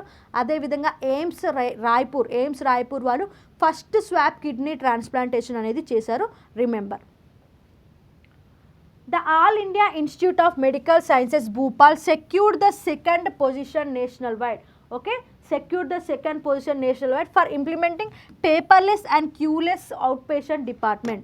సో వాళ్ళు పేషెంట్స్ క్యూలో నిల్చొని వెయిట్ చేయకుండా, అదేవిధంగా ఎటువంటి పేపర్ డాక్యుమెంట్స్ ఏంటి ఫిల్ చేయకుండా ఉండడానికి ఈ OPD scan and share services అనేది తీసుకొచ్చారు. సో దీంట్లో మొత్తం 1.45 లక్షల రిజిస్ట్రేషన్స్ అనేవి వచ్చాయమ్మ. Okay, this achievement was recognised by the national health authority of India. Okay, next,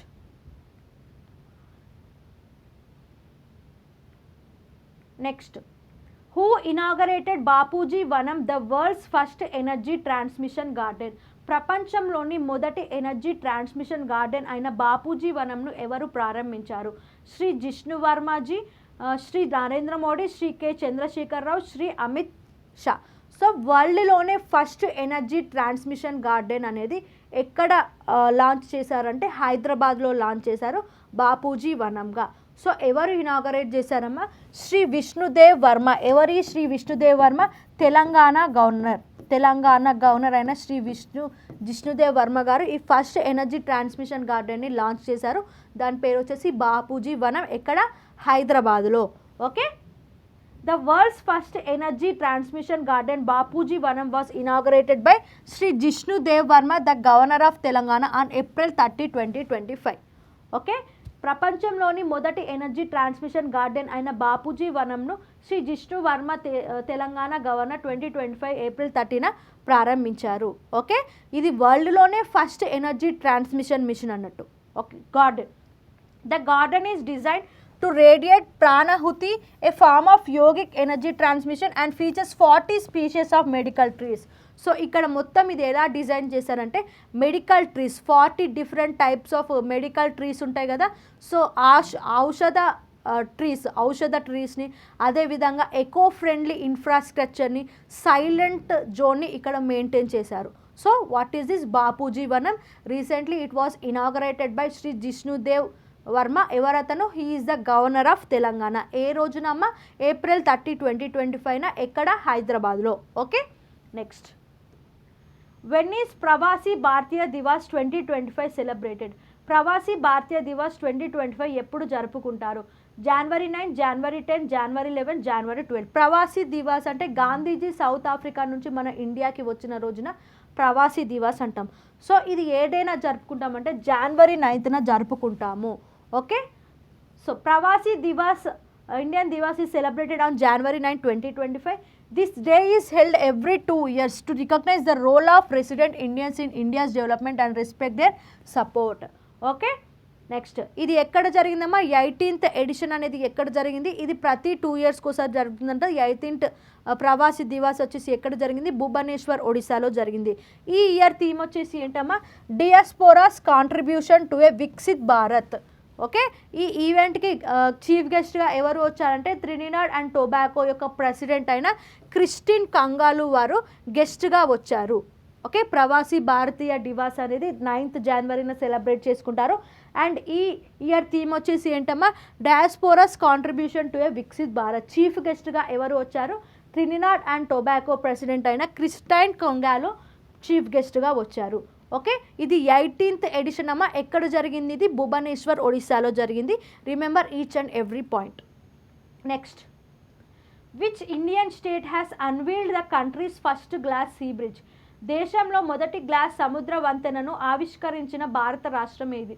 Tamil Nadu, Kerala, Karnataka, Andhra Pradesh. The first glass sea bridge was constructed in which district, in Tamil Nadu district. Okay, Tamil Nadu is the first glass sea bridge in India.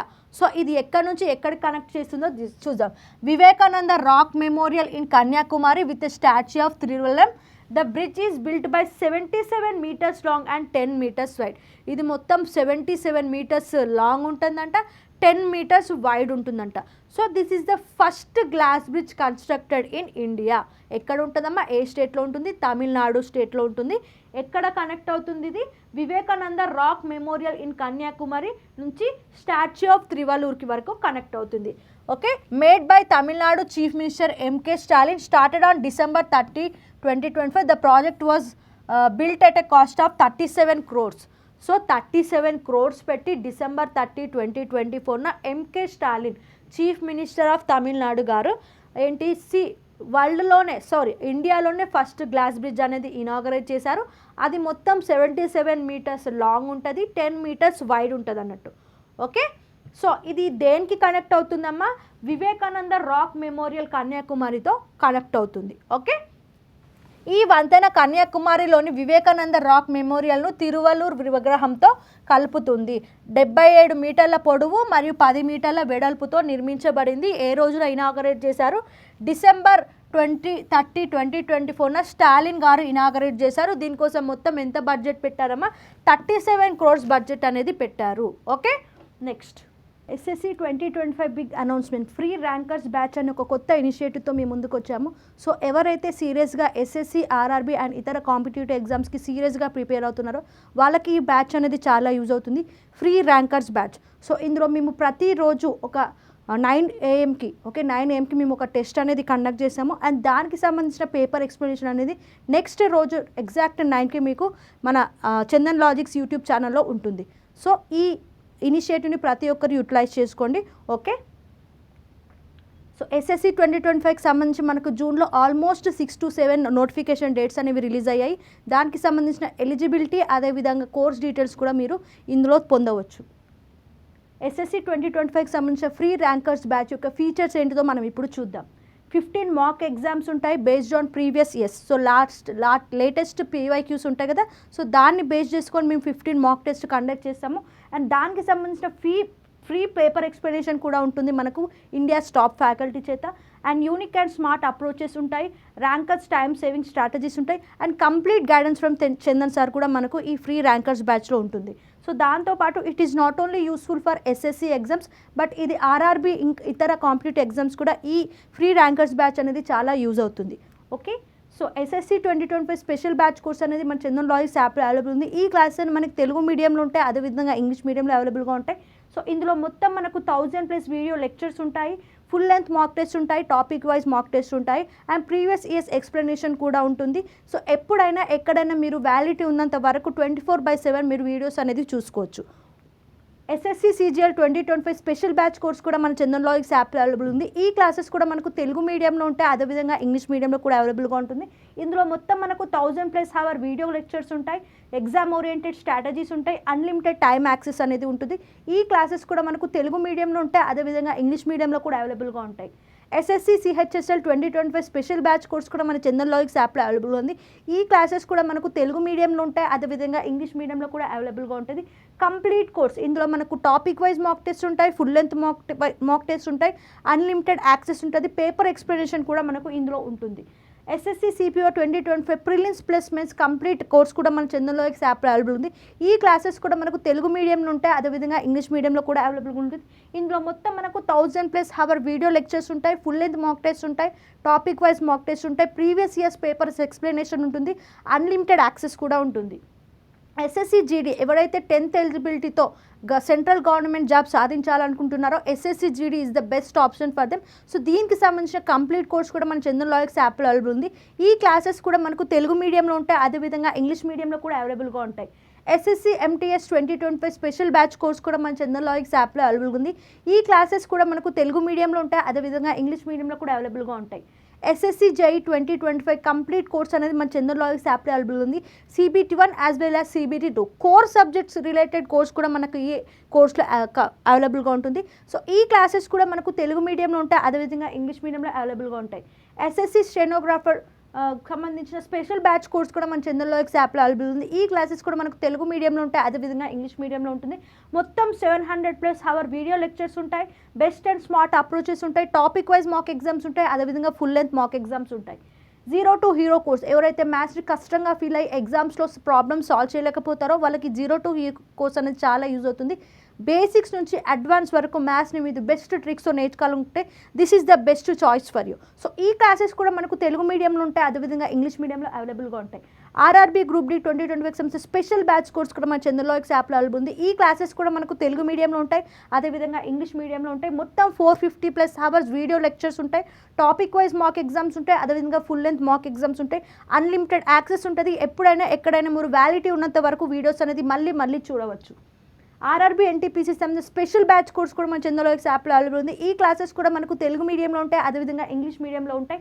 CBT1 as well as CBT2 మొత్తం మనకు 450+ video lectures ఉంటాయి. So full length mock exams ఉంటాయి, అదేవిధంగా topic wise mock exams కూడా అవైలబుల్గా ఉంటాయి. RRB ఏఎల్పీకి సంబంధించిన special batch course CBT1కి సంబంధించిన స్పెషల్ బ్యాచ్ కోర్స్ కూడా మన చందన్ లాజిక్స్ యాప్లో అవైలబుల్ ఉంది. మొత్తం 400+ వీడియో లెక్చర్స్ ఉంటాయి, టాపిక్ వైజ్ మాక్ ఎగ్జామ్స్ ఉంటాయి, ఫుల్ లెంత్ మాక్ ఎగ్జామ్స్ ఉంటాయి, ప్రీవియస్ పేపర్ ఎక్స్ప్లెనేషన్ ఉంటుంది, అన్లిమిటెడ్ యాక్సెస్ కూడా మనం ఈ కోర్సులో పొందవచ్చు. RRB ALP complete course CBT1 as well as CBT2కి సంబంధించిన కంప్లీట్ కోర్స్ కూడా మన చందన్ లాజిక్స్ యాప్లో అవైలబుల్ ఉంది. ఈ క్లాసెస్ కూడా మనకు తెలుగు మీడియంలో ఉంటాయి, అదేవిధంగా ఇంగ్లీష్ మీడియంలో కూడా అవైలబుల్గా ఉంటాయి. బ్యాంక్, SSC, ఆర్ఆర్బీ ఇలా ఎవరైతే అన్ని ఎగ్జామ్స్కి ప్రిపేర్ అవుతున్నారో వాళ్ళకి కూడా మనకు కాంబో కోర్స్గా చందన్ లాజిక్స్ యాప్లో అవైలబుల్ ఉంది. ఈ క్లాసెస్ కూడా మనకు తెలుగు మీడియంలో ఉంటాయి, ఇంగ్లీష్ మీడియంలో ఉంటాయి. మొత్తం 850+ వీడియో లెక్చర్స్ అనేది మనకు ఉంటాయి, కాన్సెప్ట్ వైజ్ స్ట్రాటజీస్ ఉంటాయి. సో అదేవిధంగా బెస్ట్ ఎక్స్ప్లెనేషన్ ఉంటుంది, ఫుల్ లెంత్ మాక్ ఎగ్జామ్స్ ఉంటాయి, and topic wise mock exams కూడా ఉంటాయి. ప్రీవియస్ ఇయర్స్ పేపర్స్ ఎక్స్ప్లెనేషన్ కూడా మనం ఈ కోర్సులో పొందవచ్చు. బ్యాంక్ మహాప్యాక్ ఎవరైతే బ్యాంక్ ఎగ్జామ్స్కి ప్రిపేర్ అవుతున్నారో వాళ్ళకి బ్యాంక్ మహాప్యాక్ అనేది చాలా యూజ్ అవుతుంది. As per the bank syllabus మనకి కోర్స్ అనేది డిజైన్ చేశారు. ఇది బ్యాంక్ ఎగ్జామే కాదండి, bank related exams like RBI, LIC and other insurance exams syllabus కూడా ఈ ప్యాక్లో కవర్ అవుతుంది. సో ఈ క్లాసెస్ కూడా మనకు తెలుగు మీడియంలో ఉంటాయి, అదేవిధంగా ఇంగ్లీష్ మీడియంలో కూడా అవైలబుల్గా ఉంటాయి. TGPSC, APPSCకి సంబంధించిన గ్రూప్ 2కి కోర్స్ కూడా మన చందన్ లాజిక్స్ యాప్లో అవైలబుల్ ఉంది. ఈ క్లాసెస్ కూడా మనకు తెలుగు మీడియంలో ఉంటాయి, అదేవిధంగా ఇంగ్లీష్ మీడియంలో కూడా అవైలబుల్గా ఉంటాయి. AP అండ్ TGకి సంబంధించిన కానిస్టేబుల్ అండ్ SI కోర్సెస్ కూడా మన చందన్ లాజిక్స్ యాప్లో అవైలబుల్ ఉంది. ఈ క్లాసెస్ కూడా మనకు తెలుగు మీడియంలో ఉంటాయి, అదేవిధంగా ఇంగ్లీష్ మీడియంలో కూడా అవైలబుల్గా ఉంటాయి. APPSC, TGPSCకి సంబంధించిన స్టేట్ గవర్నమెంట్ ఎగ్జామ్స్ కోర్సెస్ అన్ని state government exam syllabus cover అయ్యే విధంగా ఈ కోర్స్ అనేది మనకు డిజైన్ చేశారు. సో ఈ క్లాసెస్ కూడా మనకు తెలుగు మీడియంలో ఉంటాయి, అదేవిధంగా ఇంగ్లీష్ మీడియంలో కూడా అవైలబుల్గా ఉంటాయి. UPSC CSAT 2025 special batch course కూడా మన చందన్ లాజిక్స్ యాప్లో అవైలబుల్ ఉంది. ఈ క్లాసెస్ కూడా మనకు తెలుగు మీడియంలో ఉంటాయి, అదేవిధంగా ఇంగ్లీష్ మీడియంలో కూడా అవైలబుల్గా ఉంటాయి. సింగిల్ సబ్జెక్ట్ కోర్స్ కూడా మన చందన్ లాజిక్స్ యాప్లో అవైలబుల్ ఉంది. ఈ క్లాసెస్ కూడా మనకు తెలుగు మీడియంలో ఉంటాయి, అదేవిధంగా ఇంగ్లీష్ మీడియంలో కూడా అవైలబుల్గా ఉంటాయి. ఓకే, దీంతో మనకు SSC CGL టెస్ట్ 3 అనేది అయిపోయింది. నెక్స్ట్ టెస్ట్ 4తో కలుద్దాం.